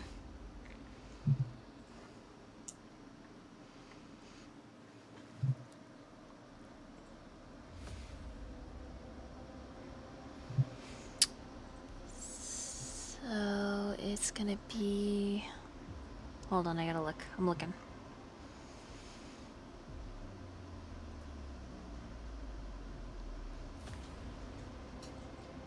So it is, oh Jesus, manipulation plus your dominate score. Oh fuck. Versus? Versus intelligence resolve. and resolve. All right, I'm gonna rouse the blood. I will also rouse the blood. Void, could you tell me in DMs how much dice I can add? Yeah. Oh no, this is crazy. Whoa. Oh my god. Because of, but remember whose blood I have. Stones? Mm-hmm. Oh, yes.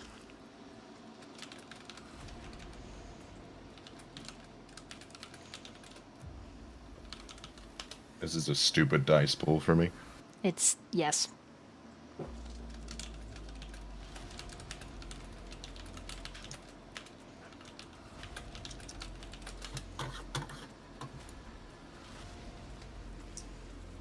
All right, let's see. So you said intelligence and resolve, right? Mm-hmm. Okay. And then I add fortify. So I say, okay.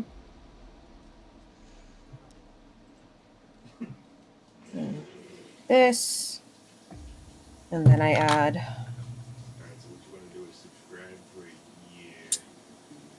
Okay. And then I add this. Okay. Let's do it.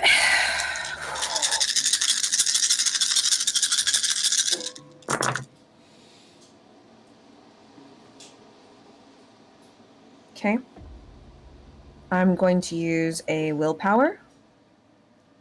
Okay.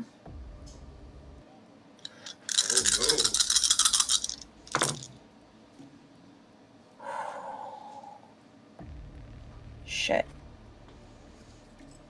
I don't know if that's gonna be enough. All right. I have my roll. Just for security, I'm going to use my ST willpower. Oh, God. I, as a storyteller, I'm stressed. Yeah. Me So too. that is 2 crits. Mm-hmm. Same. 1, 2, 3, 4, 5, 6, 7, 8 on top. That's 16. Shit. I have 2 crits. And then 1, 2. How much is 2 crits again? It's 8. It's 8. Shit. I don't have enough. That's 2 crits and 6 dice. So that's 14. I'm gonna use I'm gonna use my last willpower and see if I can fucking. I get. I have one that could possibly be another crit. So you but cannot, no! you can only use one storyteller willpower, or you can re-roll 3 black dice with a regular I'm gonna willpower. re-roll 2 black dice. That's fine. So, okay. Oh, wait, I get 1 more dice? Okay, I'll roll that. I didn't see that. Shit. 17 now. Oh, jeez. Ooh, I need a crit. I don't know, because I'm at 14, right? No, wait, 6 plus. Yeah, I'm at 14. Shit, I need a crit. Fuck! Just need 1 more crit. Come on! Oh, you've got to be kidding. I got the crit, but I don't know if it'll be enough. What's 3 crits? I've never gotten this many. Oh my god. That's I haven't 12. rolled this many dice in fucking forever. Oh, shit. I'm at 17 as well. Meets it doesn't beats it, right? If I remember correctly. I don't know. I don't remember. Meets it beats is a D&D thing. Okay. In World of Darkness, I would be the ultimate deciding factor at this point. Mm-hmm.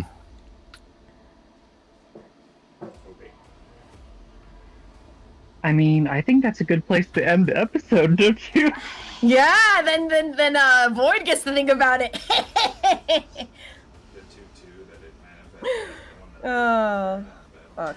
Two 12, opposing forces 13, clash. 14, 15, 16, 17. Yeah, 17. There is an overwhelming experience that happens for the both of you. A collision of forces, if you will. Powers roused by the blood. But both of you are by the blood. Made with the same kind of vitae. And as your disciplines swirl and fight against each other, there is an overwhelming sensation.